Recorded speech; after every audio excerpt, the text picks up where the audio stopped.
Boys, I think we might have messed up because as soon as we released the video talking about the Lakers and our team spotlight, they just absolutely fell apart. And I don't want to feel at fault for it, but that's probably the worst timed video I think we've ever made. Yeah, Anthony's Yeah. calling it the TFS curse. Well, no, we curse the Lakers. Yeah. I think every time now we curse the Lakers when they're good. And like the funny thing, the first comment was I think they filmed this before everything happened, which is accurate, which is very accurate. It was like a day or two before the Lakers played the Thunder. We were literally talking about that game when it was supposed to happen. And what makes it worse is that Luka got hurt when they were like down 40. Like the Yeah. game was over in the third quarter. Sucks, bro. that sucks even more. Exactly, it sucks even more. It sucks. And then like to add insult to injury, Austin Reeves winds up getting ruled out for the rest of the regular season. So Yeah, you know, both my duos in the duo draft gone. Didn't he have an MRI in like the wrong place? oh, I have no idea. Austin Reeves. He And they had could to, have, like but- redo the MRI. and it No, was, I like, a didn't- whole- I it was, didn't like, a see whole that. thing. I Pretty sure that didn't was the see thing. it. If I believe you though, I'll take your Yeah. word for Okay, it. fair. But that's going to affect the Lakers, as far as like the playoff standings go. And as you can tell by the title and thumbnail, we're doing one more set of NBA power rankings right at the end of the season. We're ranking every single team that's going to be in the playoffs this year. We did do this last year, so should be interesting. I remember you guys gave me flack for putting the Pacers in the top 4, even though I wanted to Yeah. put them higher. That's just my MO now. I'm just gonna run with that prediction for the rest of my existence. Bro probably put the Hawks top 3 because that's his prediction this year. I don't think. I mean, I think they're in my top 10. The Hawks, I forgot where I put them, but they're not in my top 10. I think mine has some like logical ones, and then some are really high. Yeah, I didn't really base mine totally off the standings because Me neither. upsets can happen, and it's just also boring to do that. Like, why would we do a power rankings video if we're just going to go based off what the standings say? Right. So, I mean, we did power rankings back in the start of the year in 2026, then we did it again after All-Star break, and now we're back again doing it right before the playoffs. So it should be fun. It should be exciting.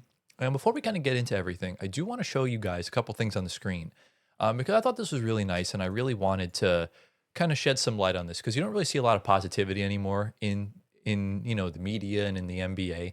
And Anthony Davis went on Draymond Green's podcast. What was it, like 2 days ago or yesterday at the time of filming? We're filming this on Wednesday, April 8th, which is Anthony's birthday. So go wish him a happy birthday down in the comments. And we also did make the community post, which you guys likely showed a lot of love on. So we appreciate you guys for that. And excuse me. And they asked Anthony Davis shared an anonymous letter he received under his hotel door his first night in Dallas when he got traded. Can I say something before you do that? Yes. Who knows where AD is staying in the hotel? Well, I'm sure this could have been a hotel staff member. This could have been someone in the hotel. Okay, because So- I'm thinking it's a fan that's just Right. stalking. Well, it him. could have been. You never know. Oof, that's crazy. But though. this was scary. this was the Luka trade, so this was pretty known. So I'm sure someone had probably seen Anthony Davis. Yeah. And it says, "Dear AD, hope you're liking your time in Dallas. Here in Dallas, we love Dirk, barbecue, the Cowboys, and Luka. We love what we love more than all of that is championships. The boos you're going to hear are not for you." Wow. Okay, so the last sentence, who is he getting at here? Obviously. Well, the boos are supposed to be towards Nico Nico. Harrison for destroying this team.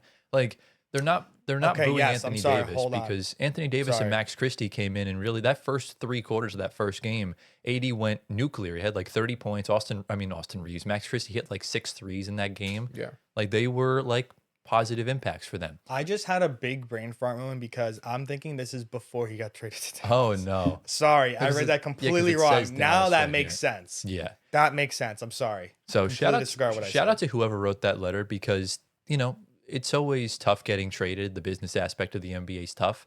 It's always nice just, getting that kind of encouragement and validation from your new fan base. Yeah. And then what makes things funnier is that they asked him about the Washington trade.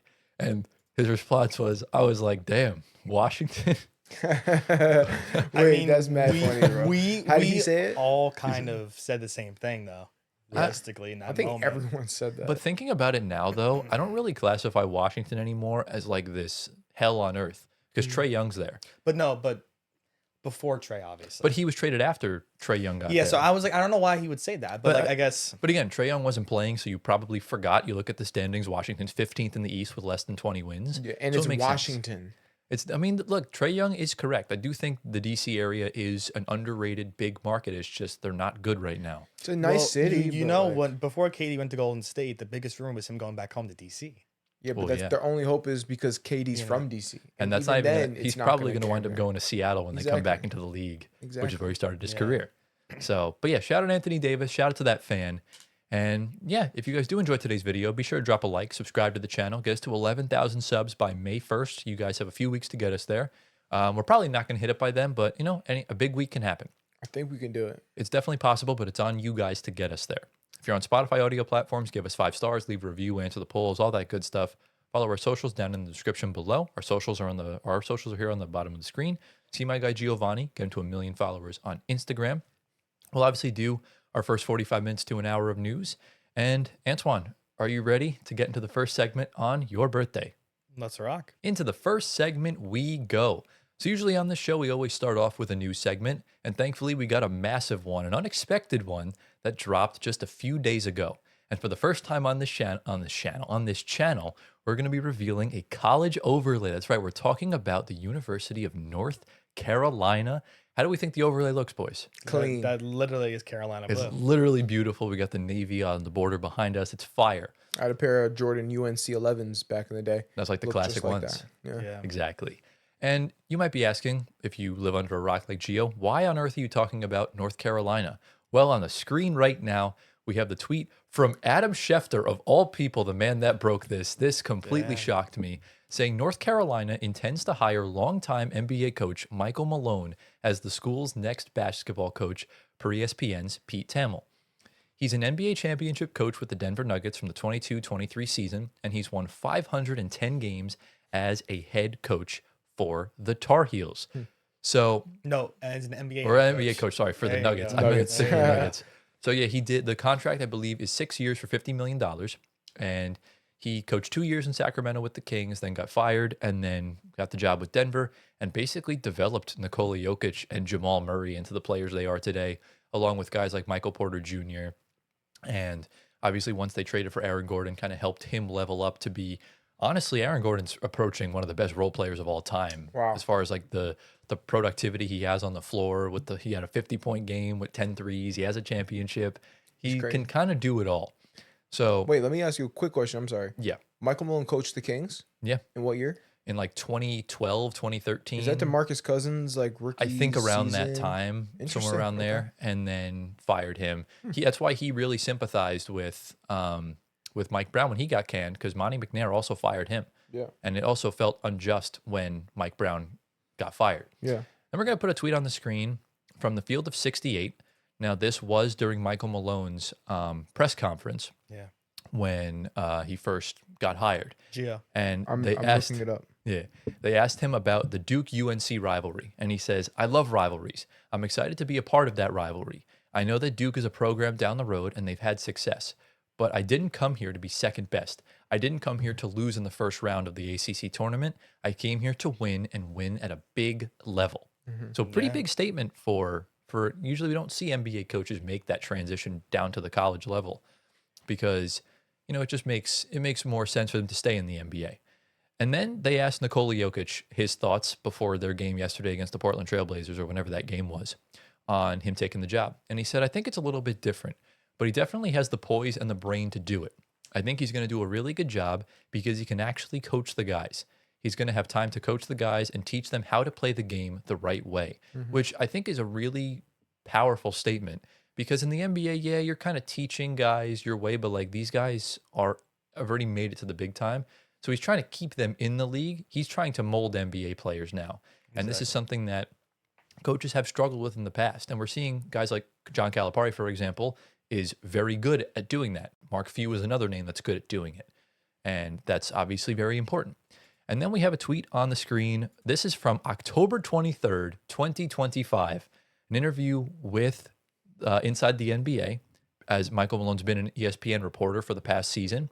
And if you can see, he's wearing a That's UNC insane. hoodie. However, don't read into it too much. His daughter is on the volleyball team there. And that is the reason why. He actually wasn't going to take the job, because he didn't want to take his daughter's spotlight, because she doesn't want to be known as he didn't want her to be known as, oh, it's Mike Malone's daughter. Right. But she wanted him to take the job. So She wanted that clout. no, I mean, I guess, but that's definitely like more of an interesting thing. But that's essentially the main initial tidbits on Michael Malone going to the North Carolina Tar Heels. I'm going to turn the floor over to you guys. Antoine, you saw this first. What are your general thoughts? Probably a bug in here. What are your general thoughts on this ridiculously random report? I mean, yeah. First, I like how I said Adam Schefter of all people. Just out of left field completely, because I feel like if we're going back to the initial talks, Billy Donovan was like a name thrown out there, just going back down, obviously for Chicago, Yeah. and Mike Malone out of nowhere, Mhm. just crazy. Good for him. I think he needs to be back in the league, whether it is college or NBA, and he's following Bill Belichick. I mean, North Carolina has two of the highest paid coaches in professional sports and college sports Wow. right now, and two legends as well. So I think this is awesome for him going to a program like UNC that is prestigious and a premier program that needs to be on the come up, and always be around, the usual 1 to 2, 3 seeds in the NCAA tournament, and also winning the ACC tournament with Duke. And Hubert Davis was not doing that ever since he replaced Roy Williams. So hopefully Mike can continue that torch from Roy Williams, and bring back UNC to the top, as we know all the good players that came out of there. So I'm excited. I mean, I think it's good for him. I'm interested to see how he works in college, molding these guys and recruiting, of course, because recruiting is always a Oh big yeah. part of it. A And huge thing, yeah. I'm That's everything. curious to see if Caleb Wilson's going to stay now another year, because he's tore his ACL and is supposed to be a top 5 pick in the draft this year, regardless. But I'm curious to see if he stays now because Mike Malone's there for Yeah. another year, Mhm. just because of the injury and to build stock up for next year. But again, that's always his decision. I know Caleb Wilson's going to be a really good player in the NBA, regardless. It's a big risk to do that. So So I'm not necessarily sure he will stay, but this could incentivize future guys to stay. But it's tough because Gio, we see nowadays old rookies are just not valued the same. Look at Dalton Connect was touted as the steal of the draft, and they tried trading him that season, and now he just barely plays and is likely going to go in the offseason. Mhm. So, how do you think Michael Malone's going to do at North Carolina? Um, I don't know. I mean, like it really all depends on the talent that he has there. You can't do as much as you think you can do if you're as a coach. You really have Yeah. to rely on the talent that you have. And then that goes back into what you said, which is the recruiting. And of course, if you see Michael Malone, a guy who's coached DeMarcus Cousins, a guy who's coached Nikola Jokic, you want to be that next Nikola Jokic and DeMarcus Cousins. So Exactly. you're going to go to UNC. And yeah. so it's going to be big for recruiting for UNC. And if that's the case, then it's a good future for UNC. So, Well, of course, UNC's a big stop for it. I feel like any college recruit coming in because of yeah, just the even history. without him. Yeah. I think yeah, exactly. Without him, forget Michael Yeah. Malone, forget like just because the MJ and just the prestigiousness. Also, they have the NIL money. The They NIL do. money's massive. And I think that's a big reason why he took the job, because it's hard. It was harder to just naturally recruit without the money incentives, because scholarships can only get you so far with some of these guys, because they're going to be making millions once they get to the NBA. But now it's kind of like the NBA, where you were chucking millions of dollars at free agency signings, and if you're paying Tim Hardaway Jr. $3 million a year, they're probably going to wind up paying more than that for their top ranked recruit in the 2027 class. Mhm. So I think that's definitely part of it. And I just think he brings the right sort of energy. If we look at the past few years of UNC basketball, it's been terrible. I mean, Hubert Davis kind of ran that team into the ground. Uh-huh. And, you bring in a guy that brings the energy. The Nuggets were never really, they never were at the mountaintop until recently. I know they had their moments with Carmelo and with Alex English and David Thompson, but it was never to the level they're at with Nikola Jokic and Jamal Murray, where they are one of the best teams in the NBA. Yeah. And I think in a few years, Michael Malone can get this team back to that status they deserve to be at. Yeah. And I'm more shocked that he decided to go the college route than taking another NBA job. I don't know, because I feel like Mike Malone has always been really good with player development. Yeah. Like, because he was with Boogie Cousins in his rookie year. Mhm. He's kind of like a big reason why Boogie turned into Boogie. Same thing with Jokic. Same thing with Jamal Murray. So he's kind of really good at like seeing potential in players and then bringing it to fruition. You know what I'm saying? So Right. I think he's going to make the best of what he has in UNC. So I'm looking forward to it. I also feel like for Mike, it's a new challenge, obviously, but also kind of seeing how the step before the NBA works, and just dipping your toes into building up your resume. Right. Because if he goes back to working for ESPN, you have the college knowledge and you have the NBA knowledge for both sides. So it's helping his career out. And like, same thing with you know, North Carolina being down the drain. Syracuse now brought a legend head coach to come back, Jerry McNamara, because Syracuse has been in the gutter for like the past 5 years in basketball. Yeah. They're going to be on a come up like UNC and be back as a prestigious program. So, we're seeing the programs that have been in a kind of a very weird transition phase where we're not used to seeing them in now, hopefully getting their step like UNC and Syracuse going back to the top as we once knew. Yeah, it's going to be interesting to see the long-term plan because obviously with the Nuggets, the long-term plan was to build on this roster, but one and done culture is real. You're going to lose a lot of guys every single year. So you're essentially just going to keep rinsing and repeating the same process. And if it doesn't work, you tweak it a little bit and try and find the next guy. But don't be surprised if a lot of guys they recruit are going to have a lot of archetypes to Nuggets players. Like you're going to get stretch fives that can shoot and can probe around the paint really well. You're going to get crafty combo guards that usually you think would go to Kentucky like a Jamal Murray, but are going to go to North Carolina. Now you're going to see these big wings that can defend. True power forwards is going to be a key for this team. And I think Michael Malone's going to do a good job. I don't know. It could just be me with recency bias seeing the job that he did. And there's no general manager to beef with anymore. So you're going to get full creative, capabilities. That's good. And then we'll close the segment with this. Because now that Michael Malone is off the board, Billy Donovan's still floating around. And to be quite honest with you, I'm going to put a tweet of mine on the screen right now. Look at the free agency pool for next season in the summer. We got Tom Thibodeau, Taylor Jenkins, Willie Green, Frank Vogel, Monty Williams, Mike Budenholzer. You got some top assistants like Sam Cassell, James Borrego, Mike Inori, Terry Stotts, Jeff Van Gundy. Then some wild card guys who haven't been around for a while like Luke Walton, Mark Jackson. And then two coaches that likely will go this season in Billy Donovan and Jamal Mosley. And you never know, if Becky Hammond gets bored of the WNBA and wants that NBA job, she would be one of the perfect choices to be the first ever female NBA coach. Also, Jenny Buchek's a name for the Indiana Pacers as well. So, how do we feel about the coaching situation now? Because Taylor Jenkins has been a name hot on the presses for all these teams. Right. Teams might fire their coaches to hire them if they're not satisfied. Is this list ranked in order of like? No. It's just me. I just listed a bunch of coaches. The thing about this list is, of course, there's a lot of experience, and two names pop out to me. It's not former head coaches. I'm following the model like the Hornets did, prying an assistant coach from Boston like Charles Lee. Sam Cassell sticks out. Yep. Mike Inori sticks out for, of course, Minnesota. Those two names I would think have a little advantage, but I could be completely wrong. Sam Cassell I'd throw in there also. What do you mean? He said that already. Oh, we already said Sam Cassell? Yeah, I said, my fault. I said no. Charles Lee and Sam Cassell. Same oh, boat. okay. Yeah. No, it's Cassell and Nori I'm looking at. Yeah. The others really don't move me. Not If even I'm being Taylor honest. Jenkins, you wouldn't say? Maybe outside of Memphis, which is going to happen, obviously. Yeah. Of course. I think he moves the needle for me. Yeah. I don't Sam think Cassell. Monty, Frank, Bud, I like Monty. Tom. I think I don't like know. Monty. I don't know. He lost 28 straight games with the Pistons, and now look what JB Bickerstaff's done. Yeah, that's So- true. Becky Hammond is, of course, a beautiful shout just because of being the first female coach in the NBA.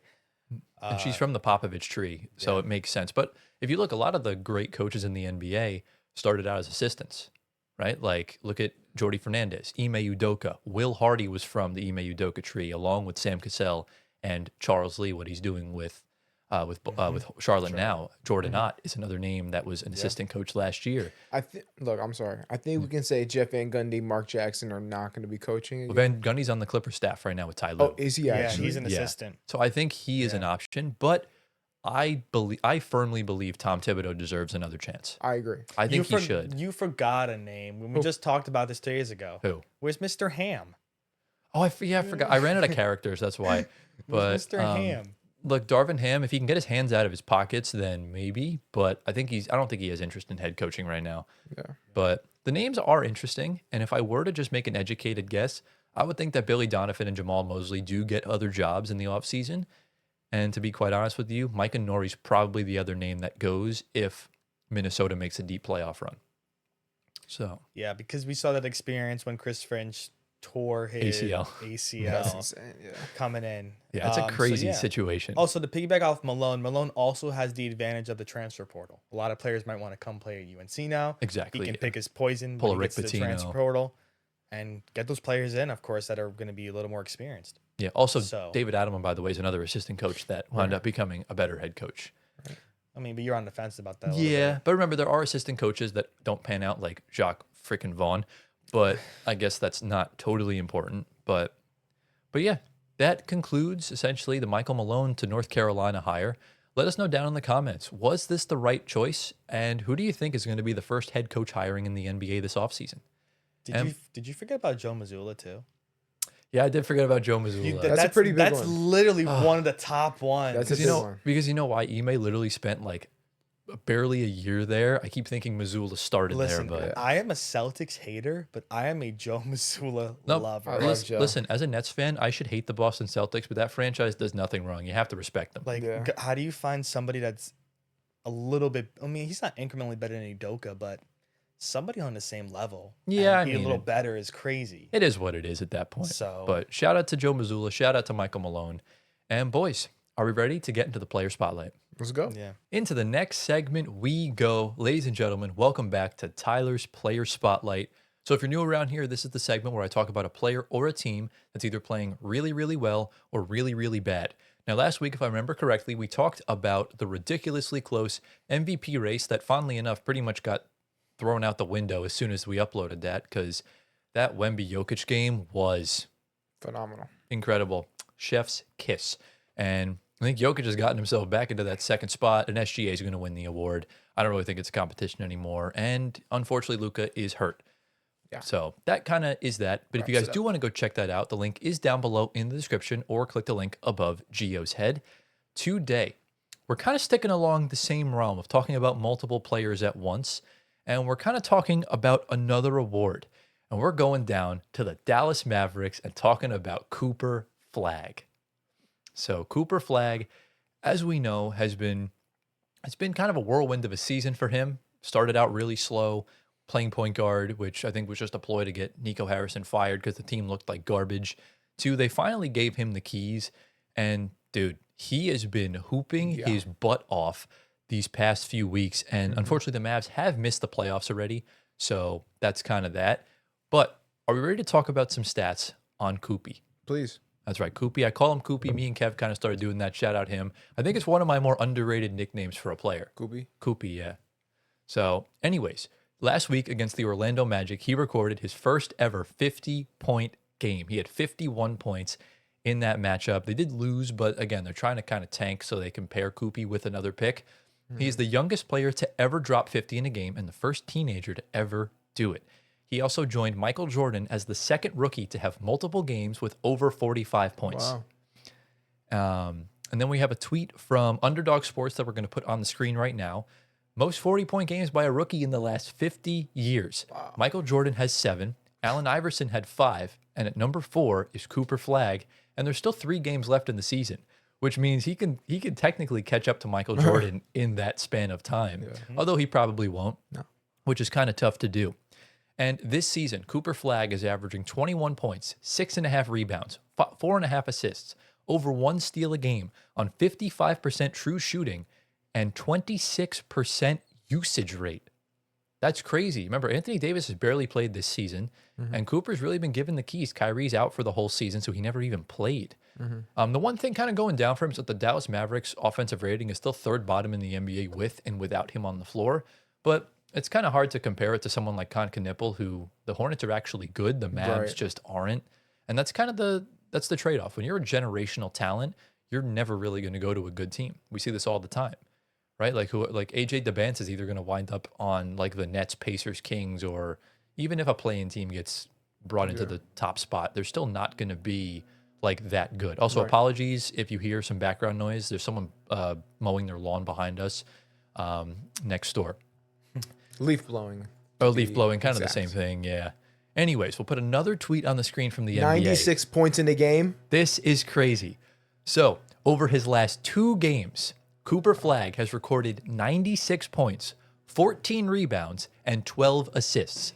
He joins Wilt Chamberlain as the only rookie to ever have over 95 points in a 2-game span, and Wilt did it 5 times that one season. So that's just crazy. It just sucks that he only won 2 championships. You'd think he'd do a lot more with the dominance he had, and he still had to win one of them with the Lakers. That's why he didn't wind up in my top 10. He just didn't win enough for me.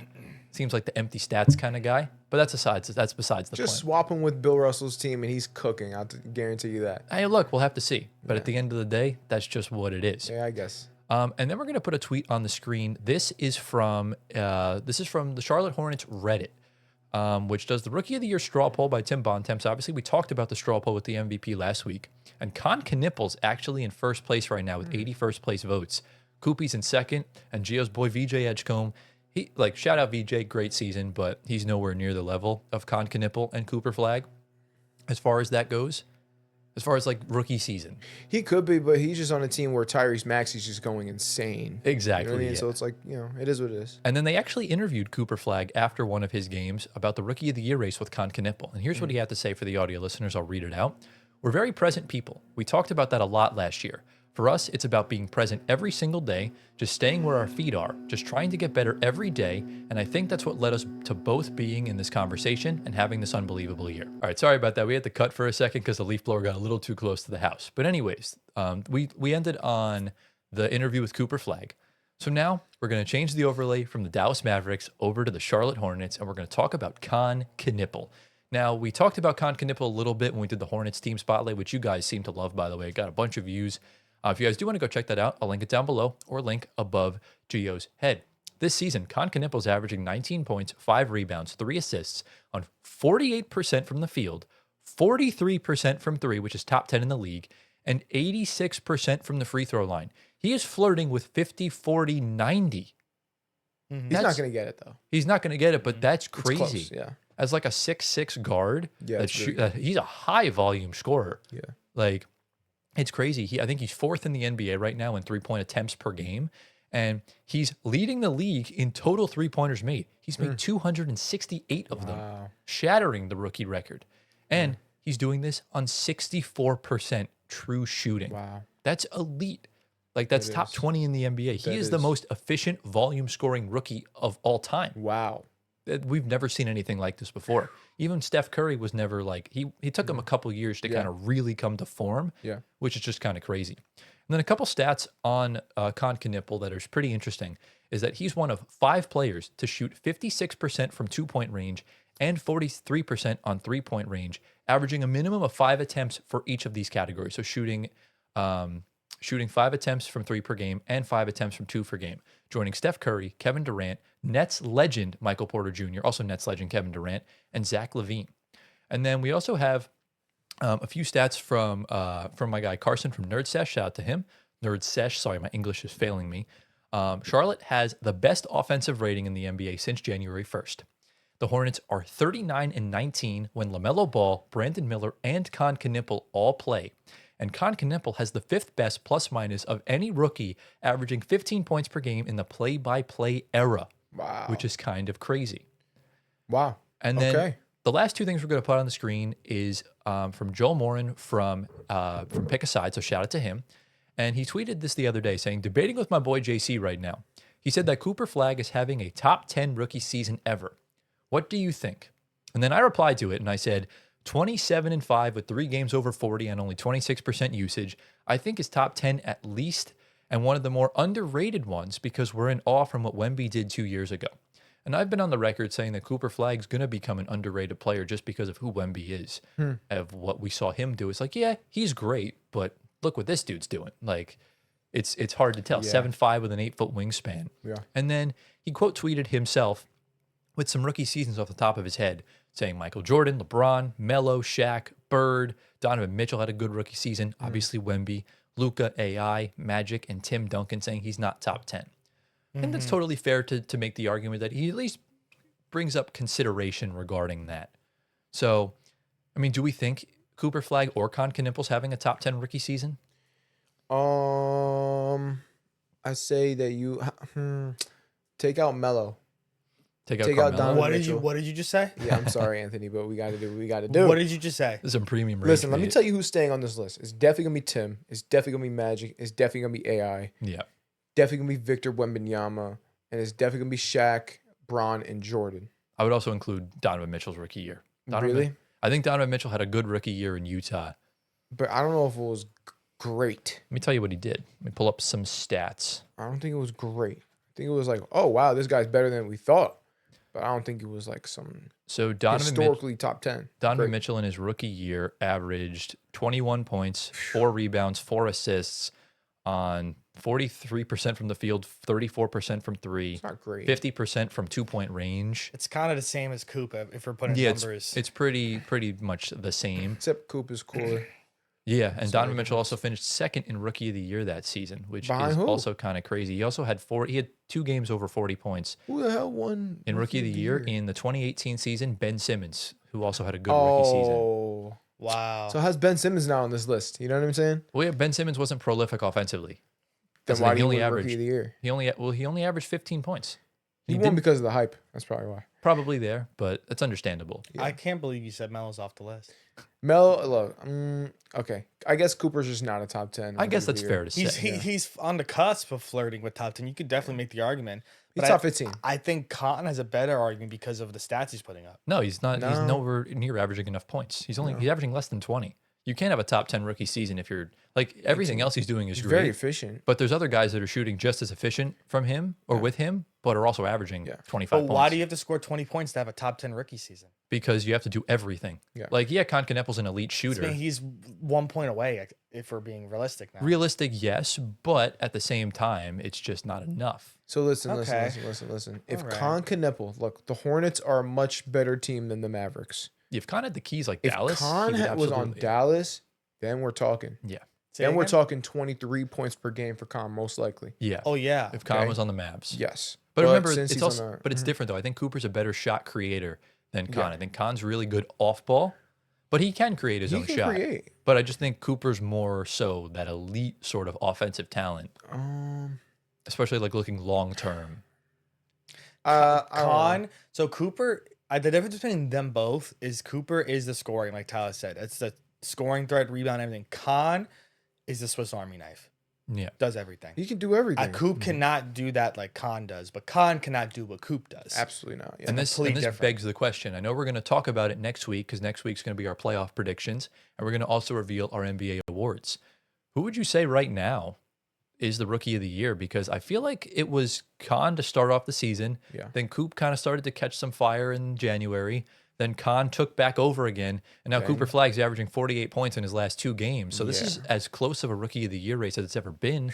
So Gio, who do you think is the rookie of the year right now Oh man. with 3 games left? Let me tell you something. In the beginning of the year, I was saying VJ. Yeah, which Then- honestly is fair because he started off the year really good. Yeah, really good. 5-6 games, a In little the beginning of bit. the year, like yeah. probably the first couple weeks, I'm like VJ, he's gonna win it. Yeah. But then all of a sudden, Con, I'm like, where's this guy coming from? I didn't expect this. Anthony called it from the beginning, but I'm Yeah. like, okay, this guy's really good. Then I'm like, for the past like 2 months plus, I'm like, Cooper Flagg is him, and I've been on the Cooper train. But now I'm looking at Con, and I'm like, this Hornets team is really good. Con is a huge reason why they're good. Yeah. And you know, like you said, when LaMelo, Miller, and Con play together, they're one of the best teams in the NBA. So it's like this guy Con is a huge part of that, and he's putting up only 2 points less than Flag, and they're winning, and all of this combined, shooting a better percentages. And I'm like, maybe it should be Con's award. You know, Yeah. if we include the winning into it, maybe it should be, because like I'm guessing that's what they did when the Ben Simmons and the Donovan Mitchell, that whole thing. Ben Simmons' team was probably winning basketball games more than Donovan Mitchell's team, if I remember correctly. I mean, that's fair to say, but also Ben Simmons was one of the best defenders in the NBA out of That's his rookie also- year. yeah, so that's that's also a probably another big reason. aspect of it. Cooper's obviously a much better defender than Con Knippel is. Con's pretty solid, though. He's solid, don't get me wrong. Yeah. I'm not saying he's trash, but I do think there is like a larger gap than there is with like, let's say, shot creating. Okay. What do you think, Antoine? Who do you think's your rookie? I mean, I'm Do gonna- you really have to ask Don't me? even ask. look, me this. to be honest with you, they're both white, so you could really go either or. So Do you really have? Well, okay. I know it's the, Con. The final rookie ladder came out today, and Con is in first place. Cooper is second. So Well, they what do use, you say though? it's Con. and I am biased, but it's Khan, and that's one of my favorite players in the league. Probably my number one behind Ant. Yeah, Gio, exactly. All right. Well, I'm actually glad that you brought Anthony Edwards up because this is reminding me a lot of 2020 or 2021 technically, when Anthony Edwards was drafted first overall by the Minnesota Timberwolves. LaMelo was drafted third by the Charlotte Hornets, and there was a lot of controversy when LaMelo Ball, who missed a fair amount of games that season, won Rookie of the Year over Anthony Edwards. Right. And we all know that Anthony Edwards is the miles better player than LaMelo Ball. As good as LaMelo is, Anthony Edwards is arguably a top 6 player in the NBA right now. And I think we need to dignify what is the difference between who's the better player and who's the Rookie of the Year. This is a one-season award.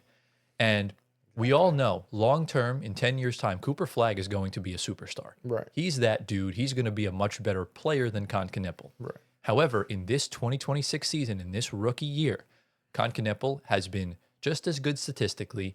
He has been way more impactful for his team. Right. They're in the play-in. They could make the playoffs from there. And a lot of what we're seeing, Cooper Flagg is breaking records, yes, but they're all done by teenagers because he's only 19. Con Knueppel's actually breaking rookie records. Yeah. And for me, while Cooper Flagg will be the better player long-term, in this singular season, Con Knueppel is my Rookie of the Year. Yeah. And I really don't think it's close. And as we saw with that straw poll, there was a 61st place vote difference between the two of them. Yeah. So for me, I think that's pretty set in stone. Shout out to both of them. They've both been incredible. And it's been a much better rookie class this year than it has been outside of Stephon Castle. The 2024 class has just not looked that good. So, Yeah. You know what I think we'll see in the future? what? Them two team up. Con Knueppel maybe. and Cooper Flagg, because Well, they played in college together. But You the bring that thing chemistry. is- They still love each other, by the way. Con was talking about it with Richard Jefferson on like a YouTube video that I watched. Yeah, I'm sure his Did you see podcast it? is hilarious. It's Yeah, like, it is not a funny. podcast, but it's like a show. Yeah. And it's funny. He was like flaming Brunson one episode. It was Yeah, great. and they were saying like, is there any beef between you guys or any like like friendly there's trash not. talk? Those guys love each other. They're like, the thing with, keep doing it, keep doing your best and all that. the thing with your take is that the way that those two teams view those two players, they're both untouchable. Yeah. So why are they going to get moved? There's no reason. Like, unless one of them falls off a cliff, Yeah. then it's not going to happen. It's impossible. I'd say Cooper's more untouchable than Con. Well, they'll be teammates. I think they're both untouchable. They'll be teammates in the All-Star game if they I ever think both they're get going to selected. join up Forces. because the Hornets.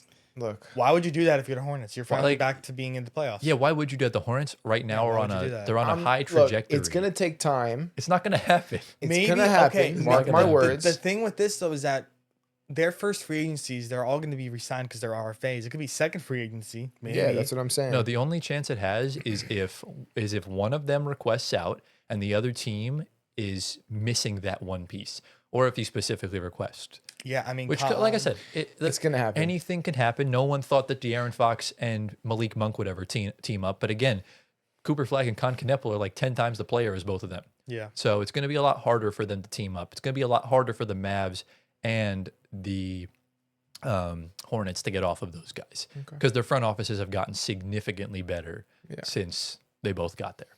But yeah, that concludes the Rookie of the Year race, the player spotlight with Cooper Flagg and Con Knueppel. Let us know down in the comments, who do you have for Rookie of the Year, and how good can Cooper Flagg really be in his career? And boys, are we ready to get into the surprise segment? Let's do it. Into the next segment we go. Ladies and gentlemen, welcome back to Tyler's surprise segment. So if you are new around here, this is the segment where I sort of bring something new and fresh to the table, where we're not really talking about like analytics and basketball and stuff like that. It's fun. We do jersey rankings, new court designs. We react to rankings from like Bleacher Report and ESPN and stuff like that. Last week, we did the top 10 most underrated players this season, according to Bleacher Report. If you guys do want to go check that out, link is down below, or click the link above Gio's head. Today, our old friends, as per usual, are back. We have another Bleacher Report article, and they ranked the top 15 greatest pure scorers of all time. Oh, okay. You're a I scorer. remember this. We can do this, right? Okay. Yeah, so Okay. so you guys are going to try and guess what the list is. And obviously, if you guys struggle, I'll just kind of give you the rest. And if this winds up working out, we could potentially make this a short down the line. We never really know. We kind of just roll into these surprise segments randomly, and things just kind of happen. And yeah, so basically what Bleacher Report does with these sorts of lists, they pull all their writers and they come together with a concurrent list and average everything out. And the rankings kind of are as they are. Just need some water real quick. Mhm. And essentially, Gio had first seen a glimpse of this list a few weeks ago and was very enraged. However, I doubt you read the first paragraph I of didn't. the article, which I'm going to put on the screen right now. And it says, what makes a pure scorer? And it says here, if you take the top 100 players in the NBA by points per 75 possession and sort them by average of their ranks in that number relative to true shooting percentage, it says That is a tongue twister. it says you get an order that nearly passes the sniff test. So it's not basically just of, oh, I think this dude is just a better scorer. They actually went at this from a statistical perspective. It's rigged. And we talked about it with Victor Wembanyama last week with the MVP, where he's only averaging 24 points a game. When you adjust it to per 75 possessions, he's averaging 30 and 15 with 4 blocks per game. So that's essentially what it is. And it says the reason to emphasize points is obvious. Getting buckets is the name of the game. The higher that the players are in that specific column, the more defensive attention you can expect from them. Efficiency was the second most important ingredient because pure scorers should be adding value on as many possessions as possible. Players like Russ, Ja Morant, and Pete Maravich only scored plenty of points, but they did it with below average true shooting percentage. That's why when I usually go at it from the player spotlight or team spotlight perspective, I try not to go at it from field goal percentage, 3-point percentage, because it's really about true shooting. Effective field goal percentage is another big thing. And that's why we only really talk about the main 3 is when it's a 50, 40, 90, because that's true efficiency. And then it says the secret ingredient is in the family cookie recipe. We gave the slightest nod to players who put up their gaudy numbers without tons of free throws. So this is about ethics, which we'll see if that holds true as we kind of get into this list, because there are some players that kind of are some merchant allegations, but it is kind of what it is. But Gio, do you at least understand more of everything after seeing this first sort of excerpt that you didn't read? I don't like it already. But you understand it though. I understand it. Okay, that makes total sense. I understand it. I'm just going to keep this just up here just for you guys to see, and you guys are going to try and guess the 15 players on this list. Now, they did list 1, 2, 3, 4, 5, 6. Now, there's 8 players that are honorable mentions. So if you guys do wind up saying that, I'll just say they're honorable mention, but not in the top 15. So, boys, do we have any sort of questions, comments, concerns before we dive right in? Let's spit out some names, bro. All right, so we will link this article down below for you guys to check out, and let us know down in the comments, who is the greatest scorer of all time in your opinion? And boys, let's just try not to have dead space because this is not a short, and let's just kind of keep things free flowing. Yeah. Whenever you guys are ready, you may begin. All right, so let's like ramble off names one by one. So you Kevin go one, I Durant. go one. Kevin Durant, is he on the list? Of course he is. Kevin Durant is number 2. Yes. LeBron? Is that your guess? Yeah. LeBron James is, where is he? LeBron James is number 5. Oh, wow. I'm surprised. Is Michael Jordan. Michael Jordan. Michael Jordan is number 3 on the list. Okay. Kobe, And Kobe Bryant. Kobe Bryant. Kobe Bryant is number 10. okay. Wow. So what about Steph. Stephen Curry's number 1 already. That's the only one that I know. Steph Curry is number 1 on the list. Yeah. I'll just say, and you are correct. Do you think Jason Tatum's on this list? Definitely not. Is Carmelo Anthony on this list? Carmelo Maybe Anthony. honorable? Carmelo Anthony is an honorable mention. Yeah. I thought he would be. He's the very last honorable Oh, mention. my God. He just made He it. Skin of just his squeaked teeth. by the skin Started of, from the bottom and we're still there. he Yeah, squeaked yeah. by the skin of his headband. No, but seriously though, Carmelo, like just off the eye test, one of the purest scorers the game has ever seen. Yeah. Who else? Let's go with So far, you guys have gotten 1, 2, 3, 4, 5. You got 5 players so far. gotta go You with think Dame's on here? Nah. I mean, you can shoot a guess. He might Honorable be honorable. mention? He might be. Damian Lillard? Damian Lillard is the 3rd highest honorable mention. Yeah, honorable mention. Okay. Are we gonna? All right, let's go with like a high volume score. Let's go with Wilt. Wilt Chamberlain is not on the list. Okay, Magic? definitely not. Larry Bird, maybe. Larry Bird. Larry Bird. I don't think Larry Bird's on the list. You see, I don't How like about this list. how about Kareem? Because remember, a lot of the stats, they didn't really keep track of all those tracking data back then. That's why No, Walt's they probably not in did. there. But You're gonna see. I mean, if Jordan's on here, Bird could. How You know well, what I'm about, yeah, saying? I'm saying how more so about- Wilt. They were keeping track of threes. Do we think? I'm talking about like 2-pointers. true shooting percentage and stuff like that. Yeah, but you calculate that using well, you can threes, now. free throws, yeah, and all that. but back stuff. then they didn't. Yeah. Oh, What? Dwayne Wade. Dwayne No. Wade is not even Dude. in the list. Come on, bro. Yeah, Dwayne Wade's not In on his the list. early days, he was still If Kobe's 10th, Mm-mm. come on. James Harden's definitely on the list. Oh yeah. James Harden. James Harden's not on the yeah, list this either. list sucks. Bro. Well, remember they're accounting free throws, so James Harden is not didn't ethical. fit. I He guess. didn't pass the ethical test. Yeah. Do you think Clay's on this list? No. No, he's not. I mean, you gotta Um, have splash okay. bros. You can't have one without the all right, other. can you let me think? Holy crap! You're just shooting out these random terrible guesses, and it's clogging my brain. There's a fair amount of. There's a good mix between retired and current players. Okay, I'm gonna go old school here. Old school scorer. Give me Iceman, George Gervin. That is a fantastic pull because George Gervin's number Yes. 7. Yes, he was the KD before KD. So Oh yeah, every time KD does something great, they just compare him to George Gervin. Yeah. So it makes a lot of sense. I knew he wouldn't get it, but I'm proud of you. yes. Is there any I like know big who guys? George on Gervin is, but I There wouldn't is get it. 1, 2, Dirk. 3, I was gonna 4. say Dirk. There's 5 big men that you haven't gotten. Dirk. Dirk was an honorable mention, Okay. just above Melo. Tim crazy. Duncan. Tim Duncan. Tim Duncan is not on the list. Yeah, he didn't shoot You threes. think really. Jokic is on here? Yes, bro. Of course he is. Go. And Embiid? Say Jokic. Let's go Jokic. How did you not get to Jokic sooner? He's number 9. Yeah, I don't know how. How we about didn't. how about Embiid? Let's go Joel Embiid. Joel Embiid is number 4. What? That surprises I me because he told shoots you. a ton of free throws. It's crazy. But then again, And James Harden's not on the list. unless Harden shot more, that's really the only Dog. argument Now, against if it. we're going off the eye test, though, what are we gonna say? Are we saying who's the better scorer, Joel Embiid or James Harden? That's Come actually on, that's actually a good question. like, come on. If you this watch, is- but if you watch like prime Embiid tape, he could score at can do will. anything. It's Yeah, like he can do it's actually really hard to gauge. But still, it's James Harden, bro. Well, yeah, naturally you'd go with James Harden, but like again, you have the prime healthy Embiid offensively. He averaged 34 a game, so Harden averaged that too. I know that's why it's tough. Okay, But Or Embiid's so- 7'1", 300 pounds. It's like James Harden did it at 6'5". That's even more impressive. that's like me doing it. Yeah. Okay, So I have some names. I have Anthony Davis in my head. I have No. Trae Young. no, I have Jalen Brunson. I mean this list with like, it's gonna favor the newer age players. I feel like. Yeah, you could also save your oxygen because none of them are on the list. Yeah, But how about Giannis? maybe, but he doesn't really shoot threes efficiently.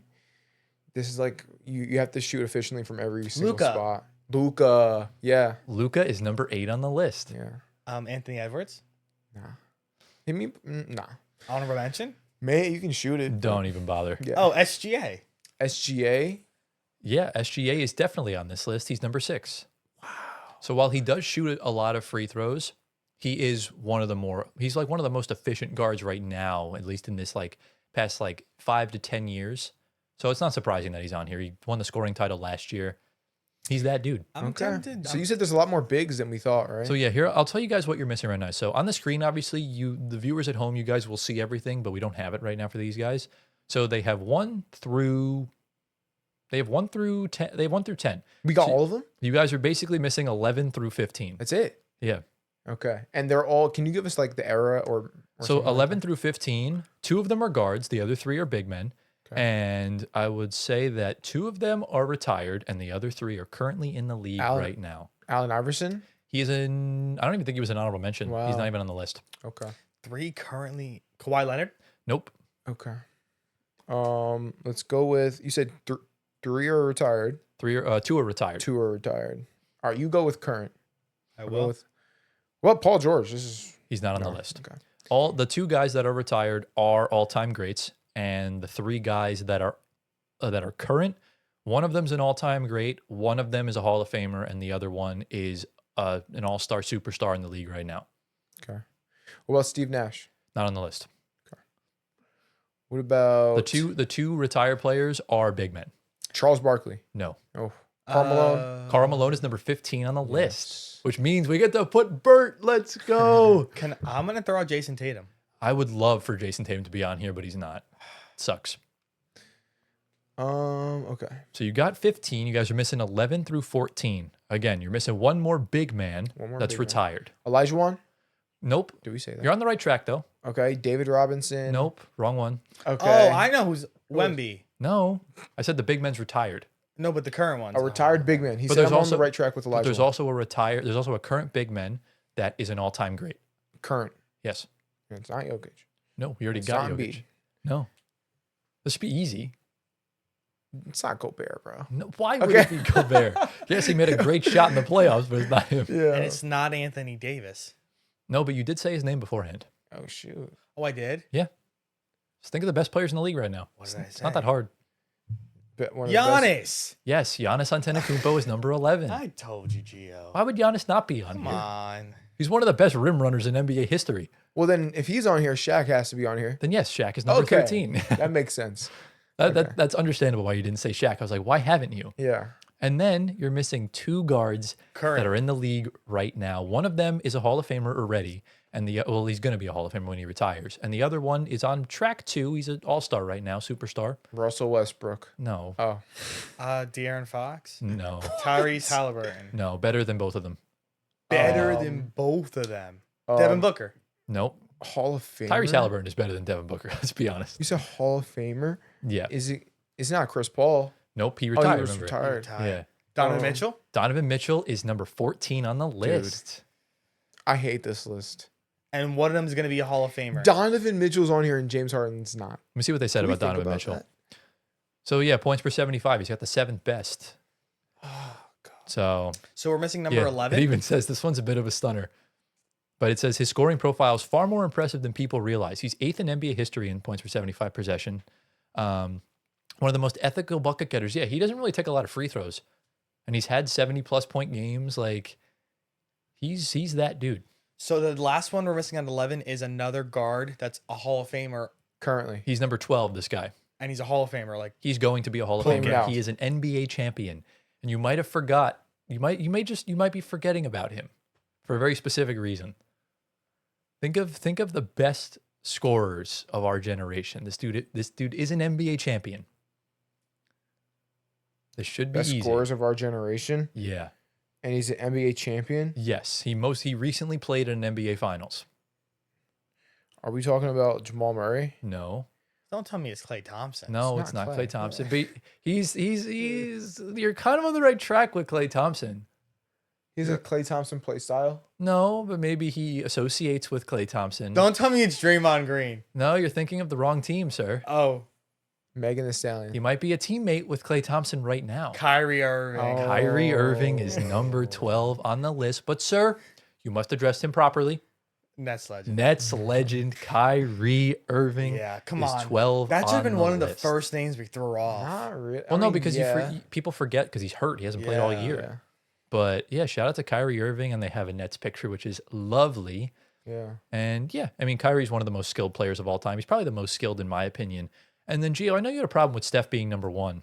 Yeah, very I want to much see what so. it says. So obviously, pure scoring isn't entirely about jump shooting, but when you're as far as clear of the field, and by field we mean all of NBA history, as Steph Curry is a shooter, it's tough to deny him this spot. Among the top 10 career in points per 75 possessions, only Kevin Durant is anywhere near Curry's scoring efficiency, and he's needed a far higher free throw attempt rate to get there. And as you mentioned last week, Gio, Steph Curry gets one of the worst whistles in NBA history. does. And even still, if you even look at the top 10 in three-point percentage, you look at guys like Steve Kerr, Joe Harris, Luke Kennard, Yeah. you know, three-point shooters, like three-point specialists. Steph's like 8th on that list, and Yeah. he has like triple the volume Yeah. of any of those players. That's correct. So for me, when it talks about efficiency, I think Steph Curry is far and away number 1. As far as best scorer by the eye test, I probably wouldn't say it's Steph Curry. Definitely So not. who would you say it is? I'm more of an eye test guy. I don't really care about this new age, data driven, statistical nonsense. Okay. Get Curry off of number 1. He should be in the list, but he should be maybe five. top 10, top He should 5. be top 5. Kevin Durant, let me reorder the list. Let me reorder the top 5 for you. Okay. We got Kevin Durant at 1. Mm-hmm. We got Michael Jordan at 2. Yeah. At 3, that's where it gets tricky. It's tough. I want to put Jokic low key because he's big. Here's He a can list in score case from you need to see everywhere. it. Yeah, that's good. Thank you. Yeah. I'll put Jokic at 3. I'll put Harden at 4. Yeah. Okay. Okay. I'm gonna put Who else is on here? Well, I love Steph George should, Gervin. Steph should go 5. If you're finishing at the top 5, you have All to right, put him fine. there. We'll put Steph just for the Steph fans. We'll put him in there. I think Melo should be on the list, bro. Just from the eye test, Melo should be on the The list. free throw rate probably hurt him. Maybe that's what hurt him. But my Yeah. goodness, if you watch Melo play in his prime, Oh, obviously, yeah. Anthony will be the first one to tell you about his prime. So do you think it's the same thing as the best scorer and the best offensive player? There's a difference. I feel like, yeah, because the playmaking aspect There is a of it. difference. Yes, there is a difference. Because, I mean, who do you think should be number 1 on this list? Durant. KD? yeah, that's what I said. 'Cause I've been I've fighting- told you so many times. There's not one moment in my life where I've said KD's taking a shot that he's not missing. to me, there's only 2 players that have ever had me feel that way, and it's Kevin Durant and Nikola Jokic.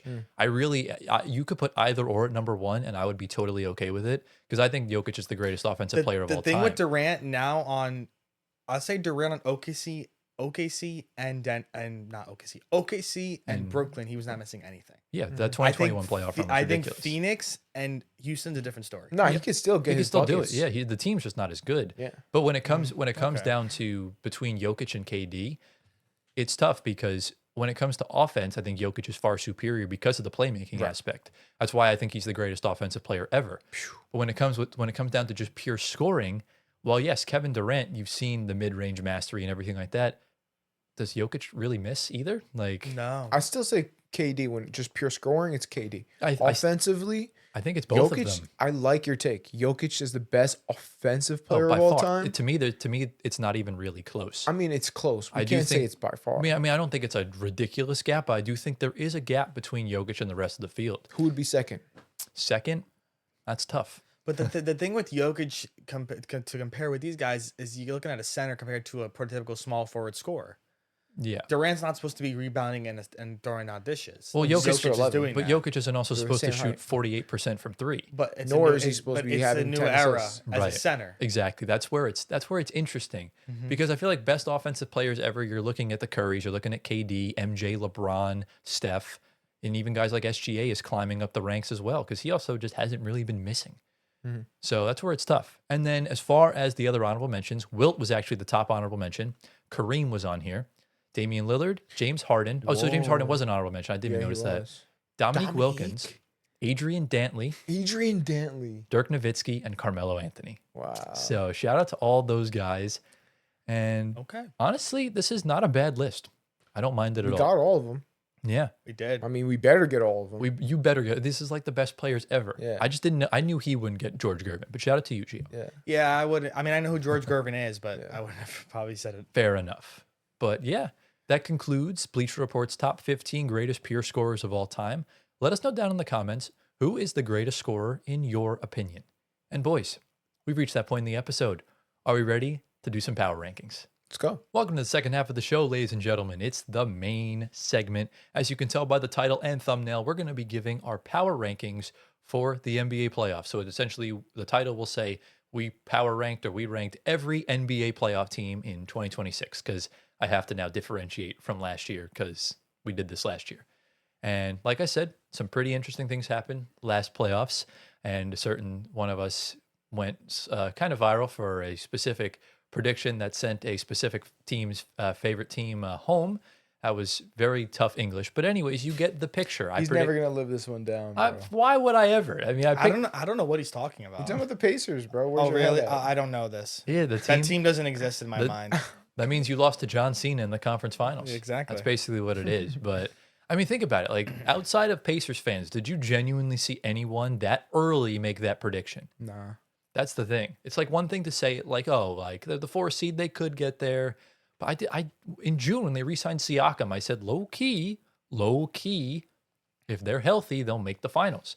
And then I stood 10 toes down on it, and that's exactly what freaking happened. Yeah, that's great. So that's essentially what it is. I put them 4th last year. I double checked when we did this. So we'll see how high I put the Atlanta Hawks because Yeah, they you put were them at my preseason finals pick. So we'll see. Yeah. He But put him at 4th. we'll have to see. But I guess the question I'll ask you guys before we start, what criteria did you utilize? Because we're not just taking from the standings because there's no point. No, I mean, I think towards the bottom maybe because just they're all playing teams. But when you get to the top, it's kind of picking and choosing. So Yeah, I mean, I'm going off of the new injuries, of course, Have mainly to. with just one team, obviously, we talked about before. Um, and just where the teams are right now and where we see them going just because of matchups and just overall roster build. It's kind of what I did. What about you, G? Yeah, I kind of went more so off of like projections, of course. Like, where do I think this team? How do I think this team is going to perform in the playoffs? Like certain teams that are like really good defensively, chances are they perform better in the playoffs because playoffs is more about defense. I feel like. And Possession so, slowed down a little yeah, bit. Yeah, I possession see slowed it. down, and I factored in playoff basketball rather than regular season basketball and all that. And I also factored in the West is overall, I would say, a better conference. But the East is kind of It's underrated. As getting wide open better, as it honestly. is, we're gonna have some fun matchups. You're right. You're right. So yeah, that's my yeah. Yeah, I think for me, I basically rather than like who's the best, I felt like I ranked it on like who has the best chance at winning it all. Mm. And then, there's only really like 2 or 3 teams that can. And then below that are like who can make a deep run. I took matchups into account. Like you could be playing good, but if you got Yeah, that's got smart. OKC in round 1, Yeah. I can only put you so high. That's just kind of how it is. Fair. Injuries, coaches, certain players that do drop in the playoffs or rise are taken into account. So that's kind of how it is. But yeah, do we have any sort of final questions, comments, concerns before we kind of dive into the rankings? I'm ready to die. Let's go. All right, so let's go down in the comments. Who is the top 5 for you guys going into the playoffs, and where does your favorite team rank if they are in the playoffs? Because obviously mine isn't. Anyways, we're gonna reveal this in blocks of 5, and one person's gonna headline each segment, and we'll kind of just react. If we're going first, we'll just read it through, and then we'll just reveal why we placed them there, just to have some dialogue. Because usually we'll just kind of read our rankings, and then we'll just kind of look at each other like, yeah, it's not bad. Yeah. And it'll just be an awkward silence. Yeah. So we'll kind of get into that, and then we'll reveal the others. So, boys, let's get into the first 5 teams. These are ranked 20th through 16th, so we're basically kind of starting in the play-in 6 seed, low seeded teams. Antoine, you, my friend, are headlining the first segment. Go ahead and read your first 5 teams. All right. So starting off at 20th, which is a rare occasion for this team, we have the Warriors. 19th are the Trailblazers. 18th are the Magic. 17th are the Heat. And 16th is the Clippers. I'm surprised you have the Warriors all the way at the bottom. I'm not mad at it at all. Well, obviously not. But what is there to be optimistic to them? I mean, just to be Curry. higher? Steph Curry and Draymond Green have the experience and the playoff pedigree to Okay, but what get there? what else are we throwing in there besides those 2 names? But the Blazers suck. Do they really? I mean, they had a don't 20-point suck, lead on the Nuggets No, they don't. the other day. I don't think the Warriors have. I mean, I think the Warriors sure, are better but than the Blazers. I disagree. No, Blazers Really? are deep. Yeah, the Blazers are really deep. The Blazers are much better defensively. I mean, Blazers put it are this way, deep. right now they're starting. I don't remember who their 2 guard is, but they're playing Drew Holiday. They're playing Donovan Clingan, You're right. Tumani Kamara, Denny. Like they're a good team. Shaden's hurt though. Shaden's out, yes, but Shaden's they're hurt. playing Scoot right now, who's actually Scoot, been yeah. playing pretty decent. Yeah. Scoot I gets want the boot.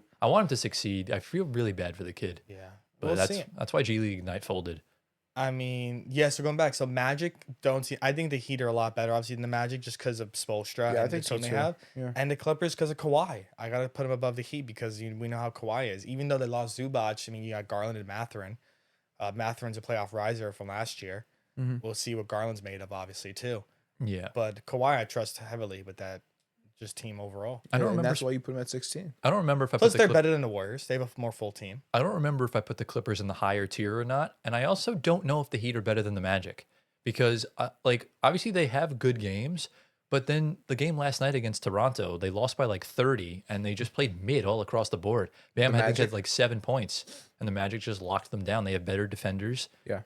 I mean, and again, there's nothing better than a desperate coach. Jamal Mosley's career is on the line here. So he's really going to be screaming his lungs out at these guys. And who knows? I mean, right now they're slated to face off against each other, I think, in the second playing game.